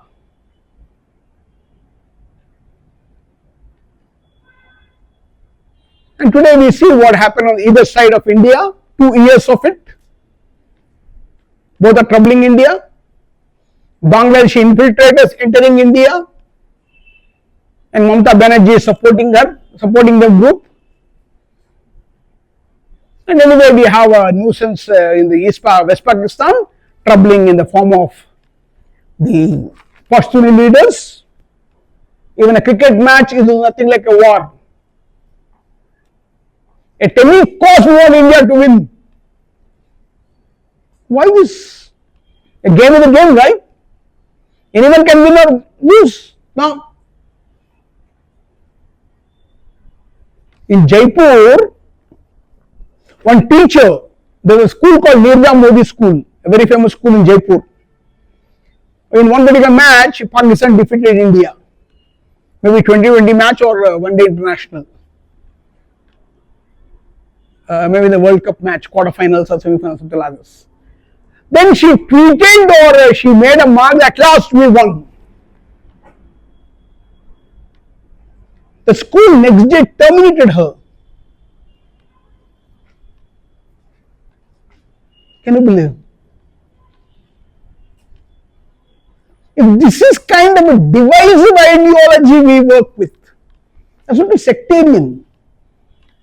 And it's okay, because they get assimilated to the national identity, this would go that way. The threat to India, Pakistan independent Jammu Kashmir started soon after independence when it sent armed raiders to west the state by force. I'll tell you briefly what really happened in my own way. Hope you can catch it.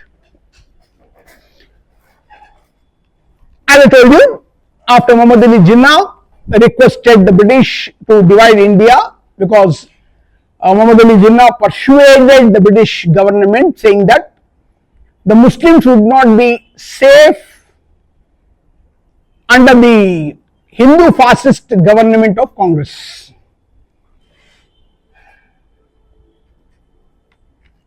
Alright. The British gave August offer, Lord Clement Attlee, who was a cabinet secretary then became a prime minister through Labour Party. In a Cripps mission, Clement Attlee offered, outrightly the Congress party rejected the division. Then after many discussions, parleys, confabulations, the Congress party gave in, and Lord Ratcliffe Commission was constituted to divide India, draw the map, and a border was drawn called line of control, what we call LOC. But by the time the British subsidiary alliance with many princely states was coming to end, all the princely kings, especially Jodhpur, then Hyderabad, Awadh area, Kashmir was ruled by Hari Singh, and Junagadh, the contentious states. Hyderabad Nawab said, no, I would not surrender to India because my subsidiary alliance was the British. Robert Clive, it ended. So we are an independent country. But Operation Polo was done, had no option, he surrendered. After the Telangana liberation fight happened, Razakar movement, all these internal strifes happened. But two opposite cases happened in India. Probably nowhere in the history of India you would read these two stories. One is Junagadh, where the king was Mehboob Khan, an extreme dog lover. He had about 8 dogs and 17 begums, harem of wives, 17 begums, 17 wives to this king of Junagadh. But the funny thing is, most of the subject, the people in this country were Hindus.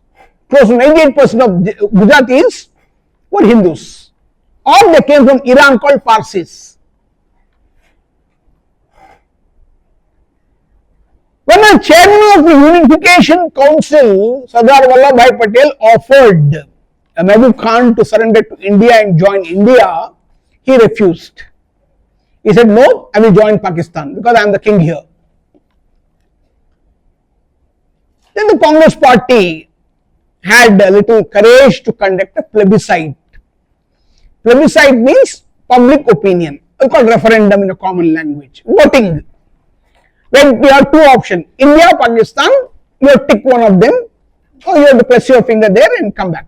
Drop the vote and come back. So the plebiscite was conducted. By the time result came out, it was evening.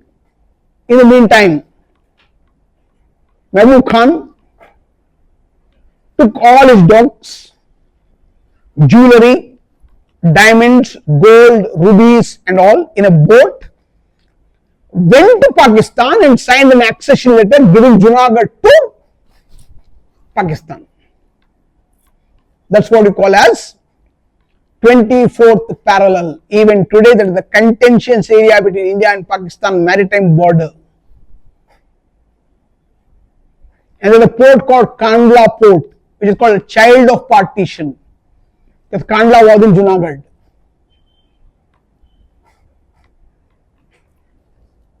And the moment they gave an accession, the Pakistani marine forces started entering, but India countered it because they had a referendum, the plebiscite that people have voted for India. India took the control of Junagadh, which has become part of India. Extremely opposed is Pakistan. Jammu Kashmir.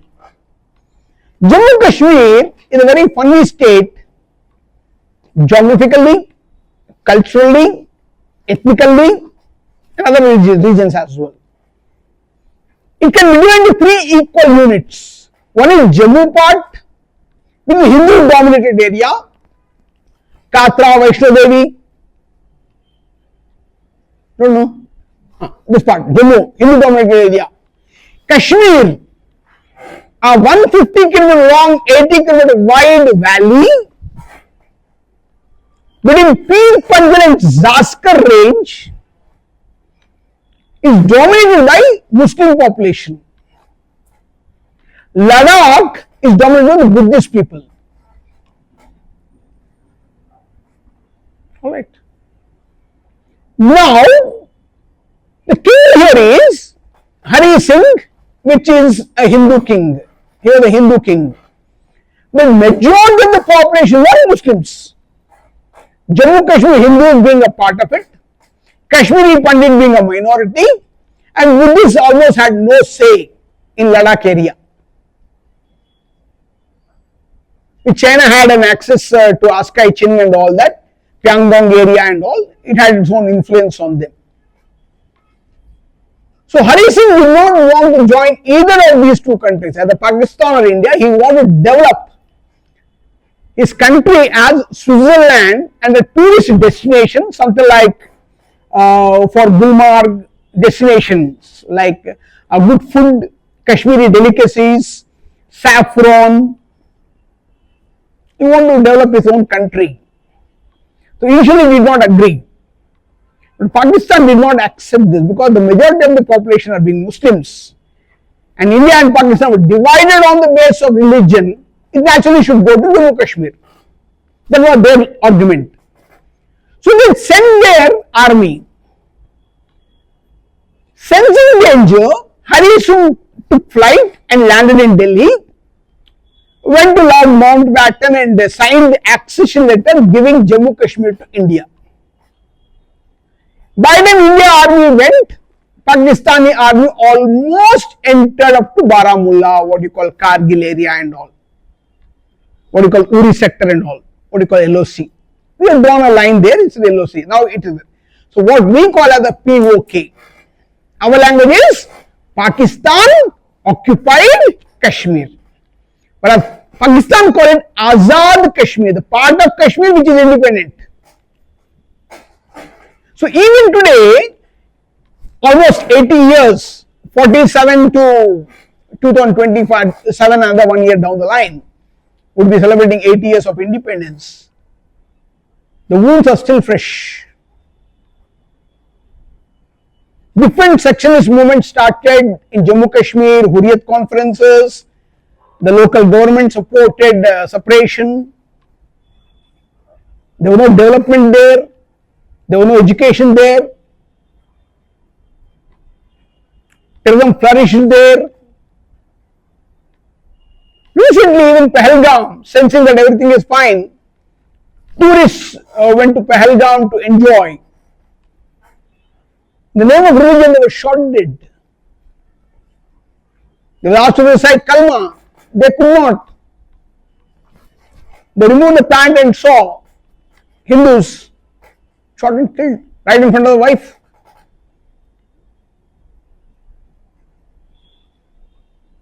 So, Jammu Kashmir did have an issue, an internal security threat to us in the form of Jammu Kashmir is always afresh. Timed action by the Indian state through employment of the army, through the raiders beyond the present line of control, but that has not prevented Pakistan from continuing with the effort to seize the state by force. That's what we call non-state actors. They entered Hyderabad, they entered Delhi, they entered Parliament, they entered Mumbai. They have been creating mayhem, violence day after day. We knew where they come from, but nothing could be done. I personally dealt with because our own man was in Pakistan dealing with gold smuggling. How many of you know that Dawood Ibrahim decided the gold price in India?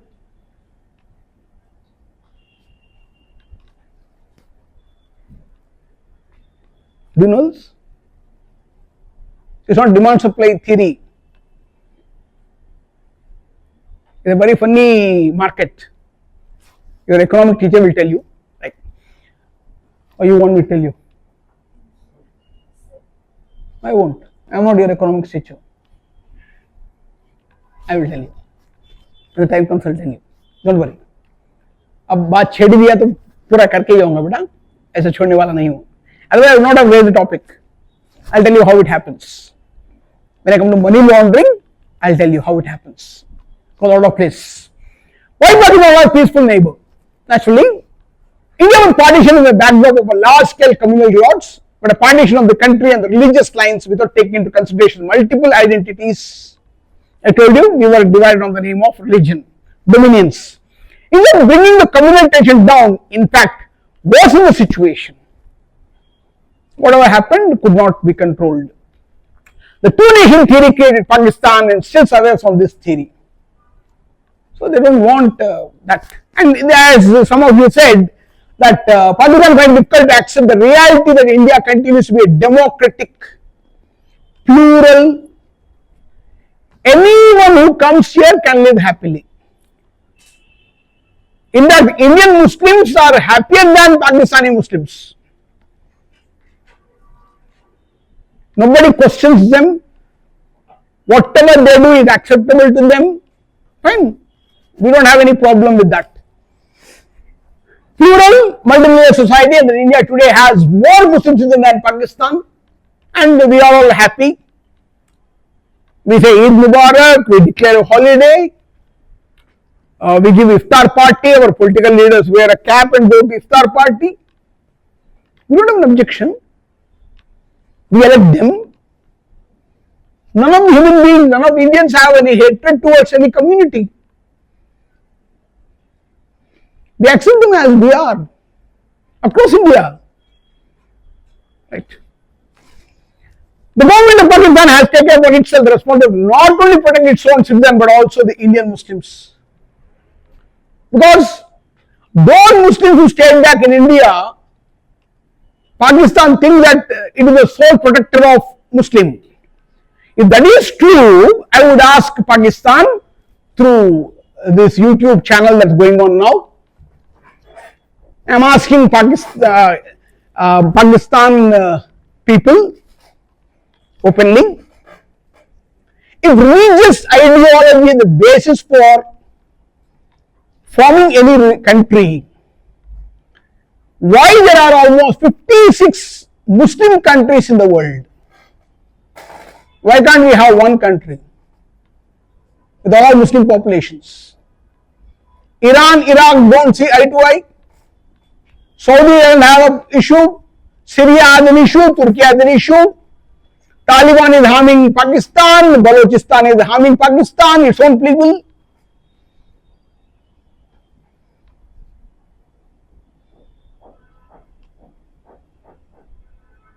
So religious identity or community is never base for any region formation or country formation. No. They have Sunni, Shia, Quds, Ahmadis, Bohras. They are different people. Even they have a caste system, they have a differences. Even they have economic divide. So I would appeal to Pakistan not to worry about Indian Muslims. They are extremely happy, you take care of yourselves. We know how to handle our people, we know we'll take care of them, we have been taking care of them for almost 10 centuries, ever since they came, they ruled us in the slave dynasty, in the Mughals and all. We named their king's name in the roads like Akbar Road, Aurangzeb Road, Jahangir, Shah Jahan Bagh. Okay, so you don't worry about them. Our Muslim friends are very good. You take care of yourselves first. Please provide some humanity to your people. So the message was straight going to Pakistan people if they can hear us. Somebody will watch my voice. They know me very well. No problem. हम किसी के जानी दुश्मन हुए हैं? मैं गया था, उठा के लाए भी, कि नहीं मान रहे हो? I didn't go. Right.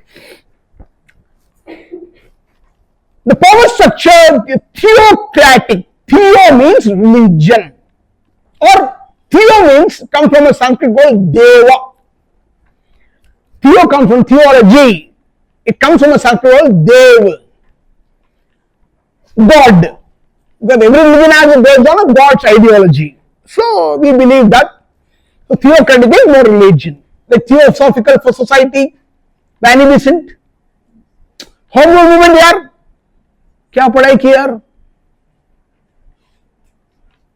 पिटना है क्या? You didn't do home rule movement? You told me that you did modern history. हाँ तो? थियो, religion. अरे भैया, छड़ी लेके आओ कल से, पिटोगे बेटा? हाँ जी, ऐसा नहीं है, जस्ट मजाक कर रहा हूं. I won't even touch you. Word is enough. మాట చాలు కదా. The army, the feudal lord, the bureaucracy and the religious leaders have been able to retain its hold over the levels of power by playing the anti-India and Islamic cards. All the Pakistan people have been taught that Hindustan, the very funny thing is, we don't call ourselves Hindustan, but Pakistan calls it Hindustan. They don't call India. They use the word Hindustan. पता नहीं हमारी क्या बीमारी है, हम लोग अपने आप को हिंदुस्तान नहीं बोल सकते हैं. हिंदुस्तान, वो Pakistan, they call us Hindustan. Anyway, we are being a plural society, we call ourselves India, from Indus. Anyway, the Islamic cards, they have been taught to hate India. When the hostile neighbors enable the internal conflict to get external support, which includes money, arms and sanctuary. Sanctuary is a safe place for its people. So a lot of money is coming, arms are coming, ammunition is coming, बारूद आ रही है, बंदूक आ रही है, पैसे भी आ रहे हैं, लोग भी आ रहे हैं, दुश्मनी पालते हुए हमें मारने, हमारे घर में घुस के हमारा खाना खाते हैं, हमें मारते हैं. चले. The Western interests exploit this condition to pursue their own agenda. Now they have a political system in India which is based on sectarian. Want this to happen. Time and again they want it to happen. So this minority appeasement will get votes. They can tell the people that you will not be safer in this particular government. We have been taught to be secular. So India has been following secular model since ages. We didn't need a 47th amendment to be added to the constitution. We knew to be secular. We allowed Christianity, did not we? We allowed Buddhism, did not we? Buddhism came in India. Bihar, Bodh Gaya, where Siddhartha, Prince Siddhartha became Gautam Buddha. It's called Gautam. Fine. We accepted them. We accepted Jainism that was born in India. We allowed Persians to come.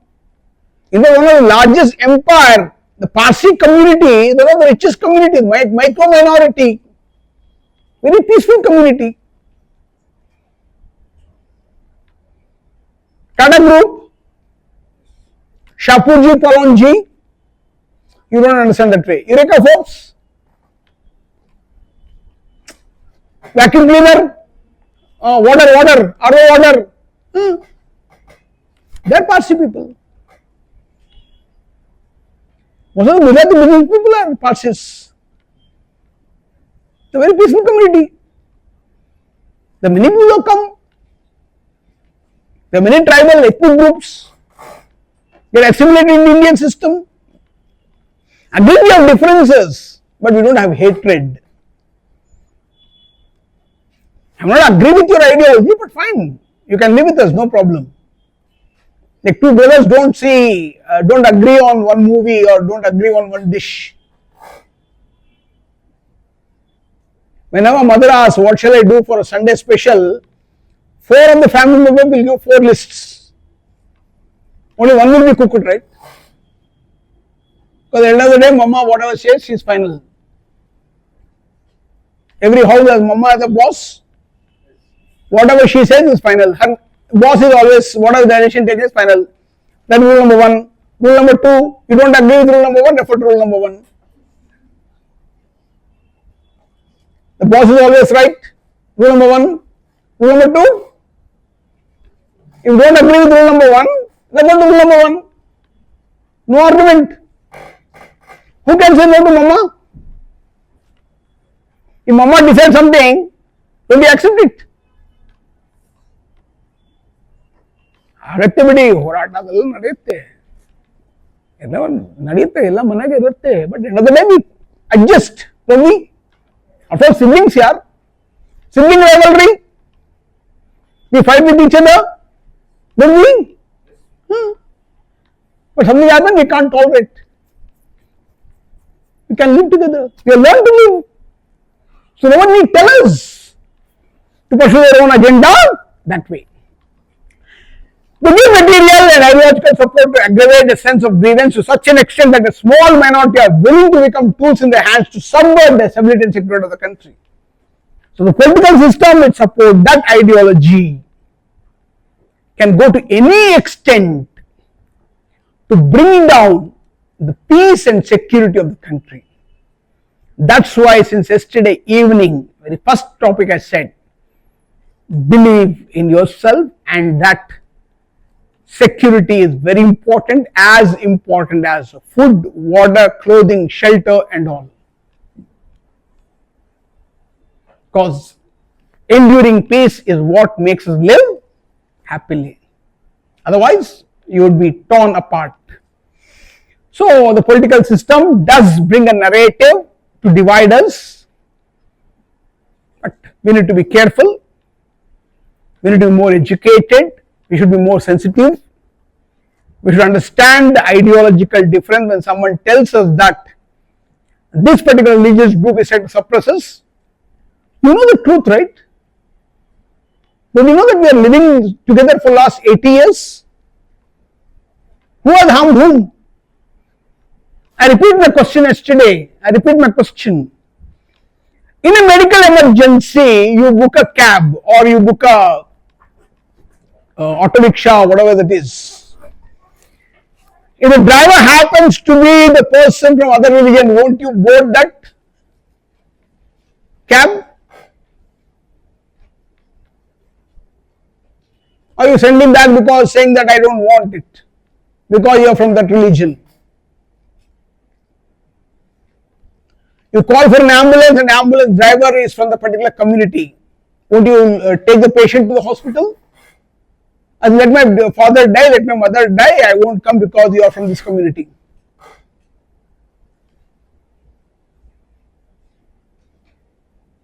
The next available surgeon is from the particular community.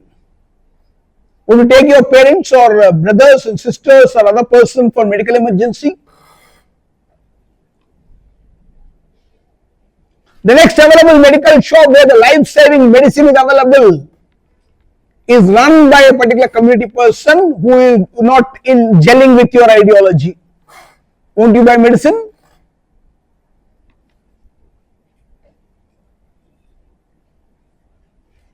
When in crisis you don't have a problem, why do you have a problem in living with peace?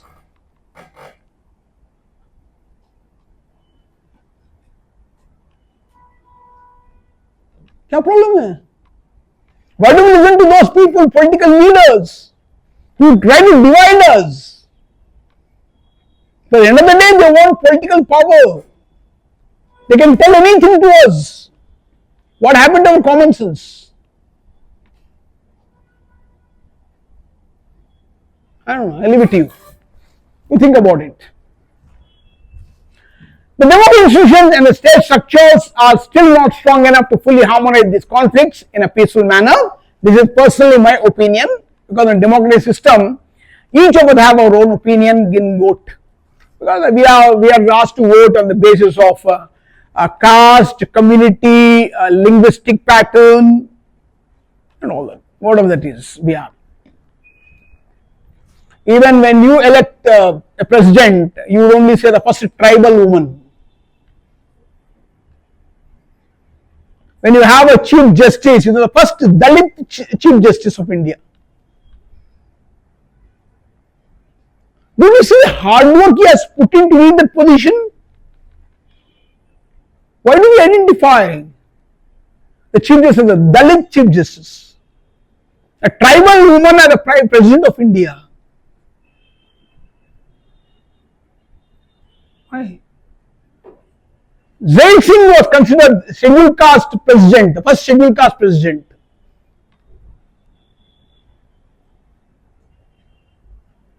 Fakhruddin Ali Ahmad was the first Muslim president.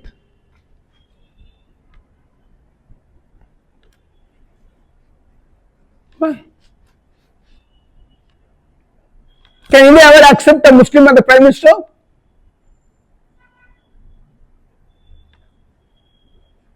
Dare not. Can we? Lovely. Why? Why are the people so paranoid? When a Muslim can make a missile, when a Muslim can do your nuclear test in Pokhran, Awul Pakir Jamul Abuddin Abdul Kalam, you confer Bharat Ratna on him, you make him a president but not a prime minister, is it? Why? Why not? How many times you tell me that Modi is a chaiwala, Modi is a chaiwala? खून का दलाल, कितने बार कहोगे यार? थक गए हम. अगर एक इंसान दूसरे इंसान को परख नहीं सकता है, हम जात पात और कौम मजहब देखते हैं, तो कब बनोगे यार इंसान? कहां गया आपकी इंसानियत? Where India lost its soul? How long we keep identifying other people in the name of religion, caste, community, identities, निशानियां? हम वो है, ये है. इंसान कब हो? ಏನಾಗತ್ತೆ ಜಾತಿ ಭಾಷೆ ಅದ್ದು ಇದ್ದು ಅಂತ ಎಲ್ಲಿ ಹೋಗ್ತೀರಾ ನೀವು? ಯಾವಾಗತ್ತೆ? ಯಾವಾಗ ಮನುಷ್ಯರು ಆಗ್ತೀವ ನಾವು? ಎಪ್ಪಡೋ ತಗೊಂಡು ಮನುಷ್ಯರ ಮನು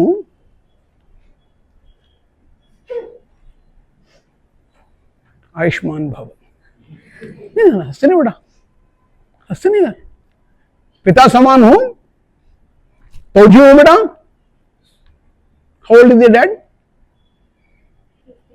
I am 60. ದೊಡ್ಡಪ್ಪ ಅಲ್ವೇ? ಅಪ್ಪ ನಿಮ್ಮ ಅಪ್ಪ ನಮ್ಮ ತಮ್ಮ, ಅದು ನಮ್ಮ ದೊಡ್ಡಪ್ಪ. ನನ್ನ ಆಶೀರ್ವಾದ ಕೊಡೋದು. When we sneeze, practically every part of the body including heart stop for a microsecond. 1000 part of a second it stops. मेरे जीते हुए मेरे बच्चे आगे दिल रुकना है, not acceptable to me. So I give my blessing because I have been breathing many more times than you have been breathing. I will give a part of it. जीतो पुत्र. पुत्र मतलब बच्चा. हमारी भाषा में पुत्र मतलब पुत्री इरोदमा. हमारे यहाँ पुत्री नहीं होते, पुत्र ही होते हैं. तभी मैं सभी को बेटा जी बोलते रहता हूं. हाँ बेटा जी, नो बेटी. बेटी पढ़ाओ बेटी बचाओ नहीं होता, बेटा ही है, इंसान की तरह होते हैं बेटा. मेरी काम है आपके आंख से, कान से, कुछ पूछा बोलने के लिए माउथ से, कुछ कहा लिखने के लिए तो फिंगर्स से. I don't care whether you are a man or a woman, what do I care? Why should any government worry about whether you are a hijab to the school or not? Why make a big issue out of it? Why make a big issue in the Karnataka High Court? You should go to Supreme Court, leaving all the public welfare schemes and all. Is Karnataka government so worried about the hijab they wear to school? What is teacher worried about a student? Eyes. To look at the board. I am writing trigonometric equation, sine, cos and all. If I am teaching cos squared plus sin squared plus cos squared is equal to 1, you don't understand. Look, eyes. Oh, you've been so long. Where did you go, Antarctica? Arctic. Alright. Sherman. Oh, it's come. It's gone as well. He's dead? Umesh sir? Yeah, I'll meet him before I go. Yeah.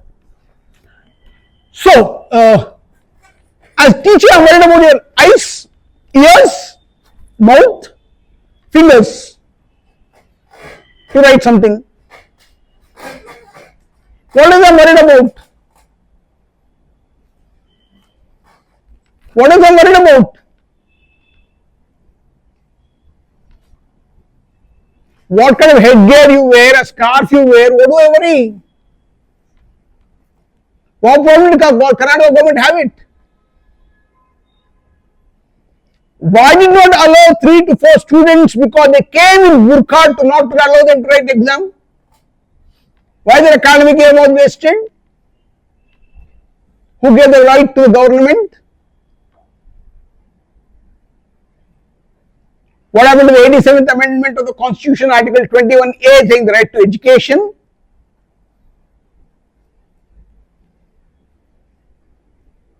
The Supreme Court had to intervene and tell the Karnataka government that shut up, let the children go to school the way they want. It's none of your business, you take care of the welfare of the people. When we are divided, why did not we protest?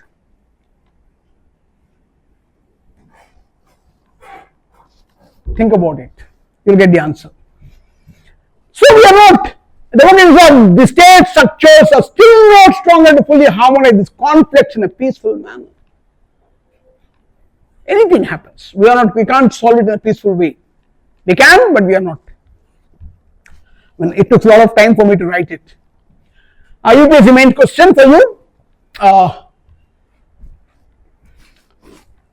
I want this answer tomorrow on A4 size sheet with a name legibly written on it. I'll evaluate and give the marks to it. I'll award marks to it. If you want, we can have one-to-one discussion day after tomorrow. Use of internet and social media have become major subversive activities in India by non-state actors to spread panic among the people of a nation. Exam statement with the reasons and examples, 250 words, 15 marks question. Tomorrow 5 o'clock when you come, I have all answer sheets kept here. I won't ask anyone. You want to write, you write and give it to me. I'll evaluate and tell you how to write the answer. You want a model answer, I will give it to you. But an earnest request, no AI, no chat GPT and all, because I can sense it immediately. I heard you speaking now. If chat GPT write the answer, I can immediately come to know. Because I saw your level of understanding the subject. Right? So you can't take chat GPT with you to the examination. So write the answer yourself. You can refer to Google, I am not saying that. You can refer, read, understand and give your own version. I'll read it. For those who can't see, I'll read it out. Use of the internet and social media have become major subversive activities in India by non-state actors. Non-state actors are those people who come into the country or externally aided, internal, we can say that. To spread panic among the people of nation. This is a quote.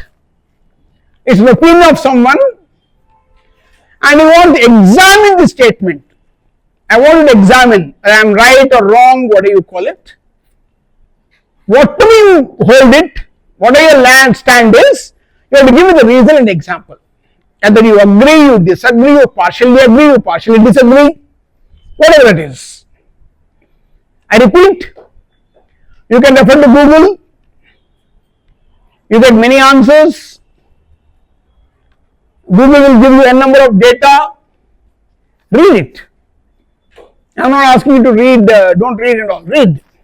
Read as much as you can. Then form an opinion. Because internet, the world is full of different opinions. See what is matching your ideology. Then present it. Because without believing, you write the answer, it will not be convincing. Your conviction rate will be less. Write something which you believe, your answer will be more sharper and crisper. Otherwise, you will be copying someone else's ideology. The flow should come inside from. Especially mains answer writing is an art by itself. Why many students get less marks in final paper? Even Swati Dubey got 53 marks. Exception being Anudip Duri Shetty 2017. His whole marks were 71. Otherwise, none of the toppers will get 53, 54 maximum. And one fellow got 74 marks in economics optional paper, and that fellow is sitting in front of you now. Because I had my own way of calculating inflation and all. So macroeconomic policy, I have a strong hold, so I could get it, but otherwise. Pen rookie exam gay.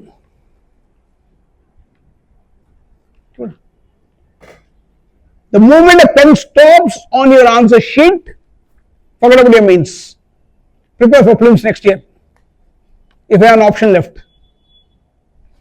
23 words per minute, legibly, without stopping, for 3 hours. The hand keep moving. Practice so much that you will not get deviated. So I repeat, an earnest appeal to all bacha log, read as much as you can. Refer as much as you can. The question is very simple. It says the internet, social media and all, a major subversive activity. For those who don't understand the question, subversive is bringing us down, diverting us, deviating us. India were non-state actors. People who are from other countries, probably hostile neighbors, are using internet and social media to spread the message that the present government will be harming you. The people of other community will not be conducive or comfortable with you. They are conspiring to harm you. They keep on telling this through internet and social media. In this background, spread panic of the people of the nation. So people of the particular country are worried about their safety. So what they do? They create panic in the society by dividing us. This statement, I want to examine it. When you examine, you look at the pros and cons, agree, disagree, to what level you agree, partially disagree, completely agree, completely disagree, whatever it is. Whatever stand you take, I don't mind. Because that will be substantiated by these two. take, I don't mind. I want you to see writing.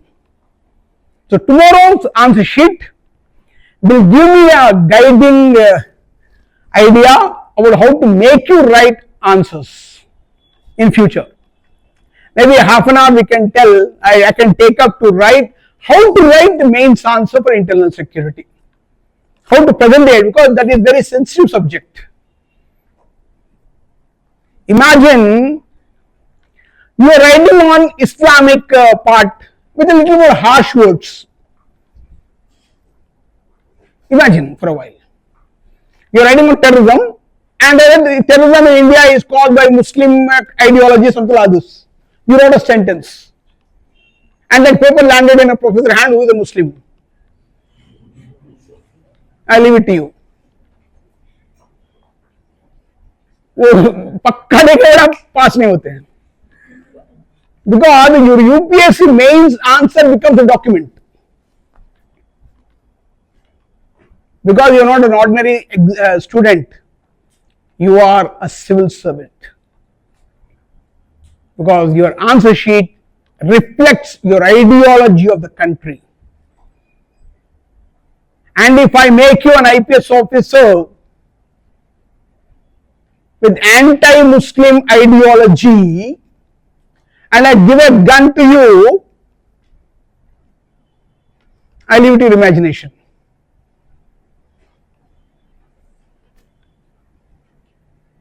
Do it.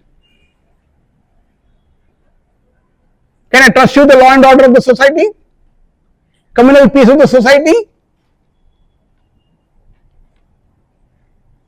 Should there be a delinquent or a small petty criminal, you will make sure that harshest crime is committed and FIR is lodged. Pakka, this is happening in this country. Even civil servants are not immune to this, unfortunately. That is exactly what UPSC will see in your answer sheets. They can't see this in prelims because of the fundamental knowledge. Which of the following rivers of India do not form estuaries? Kaveri, Mahanadi, then Sabarmati and Tapti. What is there to explain? The answer is Mahanadi. All the east flowing rivers form deltas, but Mahanadi will not form an estuary. That's a geography question. How can anyone reflect your ideology here? No. They'll catch hold of you in your mains answer sheet. Especially sensitive topics like this. Society, art and culture, public administration, polity interpretation. There they catch you. The option is your choice. If your option is geography, what else can you write on climatology? Tell me something, cyclone, Muslim cyclone, Hindu cyclone. Nothing. The pressure gradient force. You can't. But there are some topics like many people take sociology. They danger with the subject. It's a good subject, no doubt about it. But interpretation is problem there. Be careful. Because you are writing about a society, you get caught. Anyway, that's about it. That you can take it up. I wanted another PPT. I'll give an introduction to it. Menu. Cross-border terrorism discussed by Prakash. Not perpetrated or done by. If it is by Prakash Rau, you think proper time is by Prakash Rau. So specifically discussed by Prakash Rau, fine. Cross-border terrorism is one of the biggest challenges to India's internal security, though we already discussed Pakistan, Bangladesh, everything. Just a cursory glance. Brutal travel in the Pakistan-sponsored militancy, particularly in Jammu and Kashmir, it threatens national sovereignty, fuels insurgency, disturbance. and disabilities communal harmony. Which I already told you why Pakistani nurses grudge against India. Yes, to some extent you are right. It's a pluralistic society. Indian Muslims are happier than Pakistani Muslims. Indian Muslim business are flourishing than Pakistani Muslims. Good.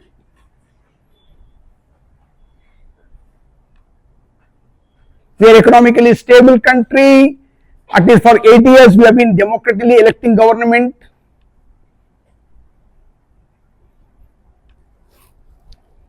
But fine. Fact.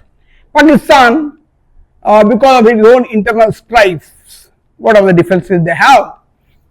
They want to destabilize India by stoking the communal disturbance among the Indian Muslim community and also polarizing by certain political parties. The porous borders, porous means easily penetrable, porous means holes. The word porous means which has holes. So easily you can penetrate, you can infiltrate, you can go into Pakistan, Myanmar and Bangladesh. These three countries which among the neighboring countries of India, Bhutan is extremely friendly. Nepal was a friendly country with India till it had monarchy. Then Prachanda, the Pushparaj Prachanda, the communist government came into it with the help of Chinese support. Then it did cause some disturbance to India, but nevertheless we did not worry much because Nepali people depend on India for many things. And Nepal-India border is an international border. That means one can cross without any visa or a passport. Most of the bordering districts of India with Nepal, either being Raxaul in Bihar, Uttar Pradesh, Uttarakhand and these places, depend on Nepali customers to come and buy dresses, especially fancy goods for women there. And many Indians go to Nepal to attend a temple called Pashupatinath Mandir, which is a very famous Shiva temple there. So they are called Yajamana Linga. There's one Yajamana Linga. That means he is the authority of the world. Yajaman Ron, the name Kannada Yajaman Rolla bidding. That's very.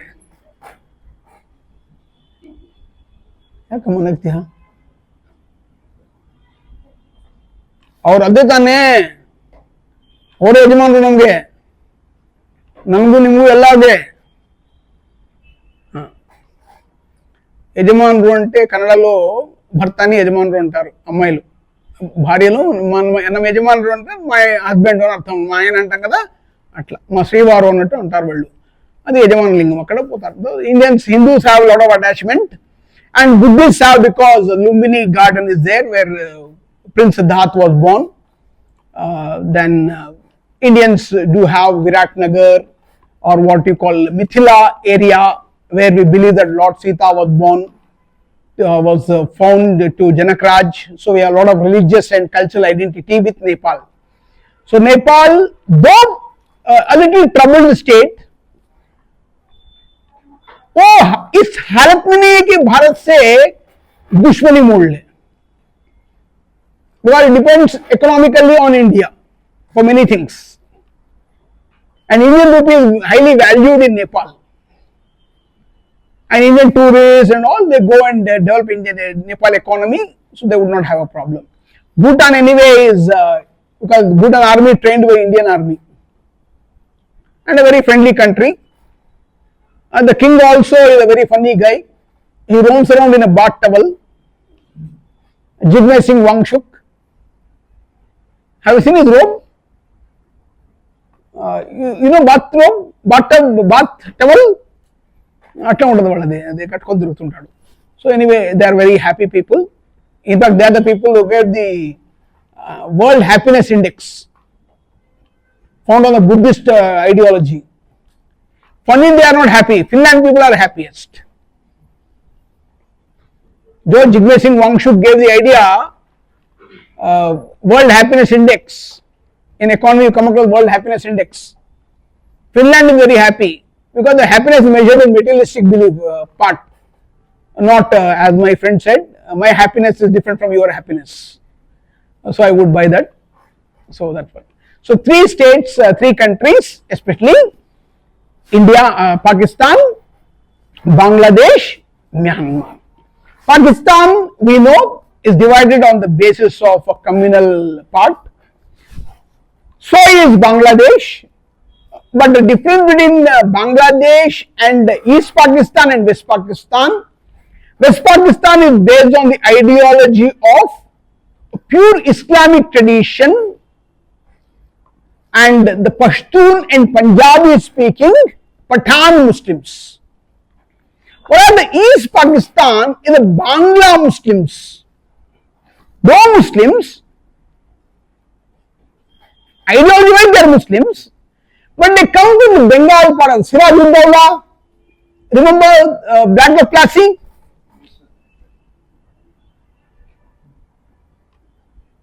Yes, sir. I am listening. Bengal, Indo-Bangla War. So Battle of Plassey and all. So Sirajuddaula, that particular community developed in the Bengal part, and the whole part was divided on East Pakistan.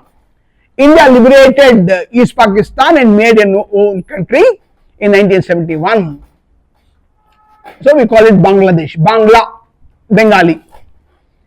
Myanmar is another country which has been struggling to find democratic values, but it is a proxy China. There is a junta there. Junta means military administration, almost like a martial law. Though Aung San Suu Kyi, who was from my university, Delhi University, studied, and she went back to Myanmar to establish democratic rights and human rights and all, have been thrown out. But Buddhists there dominate, and the military administration controls maximum part of Myanmar. It has its own share of disturbances inside. There are Rohingya Muslims who have been thrown out and came to Bangladesh. Bangladesh thrown them, so they came to India. They penetrated deep into India. They infiltrated. In fact, in Hyderabad, there is a place near airport, going to airport, called Balapur. There is a whole big colony of Rohingya Muslims. They are there in Bangladesh, Bengal, they are there in other parts of city. Even Arvind Kejriwal, my weather officer, made a camp for them on Yamuna banks in Delhi. Now Rekha Gupta is driving them away. They all are taken to Andaman Nicobar. From there they are dropped in the boat. So they are going back to Myanmar. So that issue is that the 3 countries which are causing the problem. The complicate counter-terrorism efforts as they provide safe havens, infiltration routes, and logistical support to extremist groups. So most of the Myanmar arms of China arms are coming to Manipur, Nagaland, and other areas are supported by Myanmar, and also they enter from Bangladesh to India and also Pakistan. We get drugs through drones and arms and ammunition, and they infiltrate at Rajasthan border, Gujarat border, or sea route to India, and also as well as the LOC. So there remains risk cross-border terrorism undermines development, hampers foreign policy initiatives, and by the persistent burden on India's defense and intelligence apparatus, make it a multidimensional intel security concern. So this is where cross-border terrorism is a major challenge to India. We'll see tomorrow, we'll complete it, and from here we'll take up Maoism, another internal security topic. So that should be for today, 8 o'clock. We started at 5 o'clock sharp, 8 o'clock sharp, we'll end it. Good night for all of you, take care of yourselves. Don't forget, tomorrow 5 o'clock, I need your answer sheet. If you want to write, don't want to is choice, I don't force anyone to write. But if you write, I'll be happier. I'll know your level. So I can make a program for your answer writing module. How to write, I'll show you. That will be beneficial for your answer writing tactics. नहीं चाहिए तो कुछ नहीं कर सकते, मर्जी अपनी अपनी है ना बड़ा चंगा है. Take care, bye bye, good day, good night. Yes, please, do my guest. You are taxpayer in Bengaluru, so I want a basic infrastructure which I am going and coming, like roads are not, to whom I want to blame, to whom I can be. don't blame. I do not blame. I want accountability from officers or politicians, where I can express my things. Yeah, if it is a human rights issue, you can write to human right. If it is questioning your livelihood, you can file a writ in Karnataka High Court, or you can write to the Secretary to Chief Minister, grievance redressal system. Since roads would come under municipality, I would ask you to write to the Commissioner, Bengaluru Municipal Corporation, to take an action and address your issue. You will get an answer for that. No issues. No, you want to make a big issue out of it, to draw, I'm just telling you, if you want to draw mileage out of it, you can post in social media, many comments will come, a lot of Bengaluru people will comment on it, but nothing will be achieved. So that one thing, so don't go there. You want any solution, you want immediate solution, then write to answer to the Prime Minister's office. There is an under secretary, her name is Aarti Jain, or Aarti Gupta is she will immediately answer you. She will send a mail to you. You can write to the PMO addressing your concern. Let's see what happens beyond that. Your roads are not good in condition, then is a general public issue. So the public grievance redressal system is generally with every government. Every state government has it. So you can approach them, you can give a formal complaint, let register it. Since not a law and order, we can't go to police. I don't suggest you go to an AD High Court and all to file a writ. If they don't do it, then you can file a writ in High Court asking for a mandamus. Do it. But now you can raise a complaint, the formal complaint in the form of the government grievance redressal system that is there in the Karnataka government. You can go to Vidhan Saudha if you have time, file a complaint, or you can go through email as well. That should do. Thank you. Thank you, sir.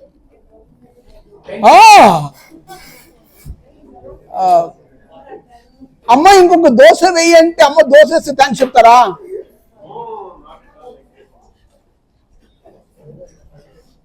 ಅಮ್ಮ ಇನ್ನೊಂದು ದೋಸೆ ಬೇಕು ಅಂದ್ರೆ ಅಮ್ಮನ ದೋಸೆ ಹಾಕ್ಕೊಟ್ರೆ ತುಂಬಾ thanks ಅಮ್ಮ, ದೋಸೆ ಹಾಕ್ಕೊಟ್ಟಿದ್ಯಾ, ಹೊಟ್ಟಿ ತುಂಬಾ ಆಯ್ತು ಅಂತ.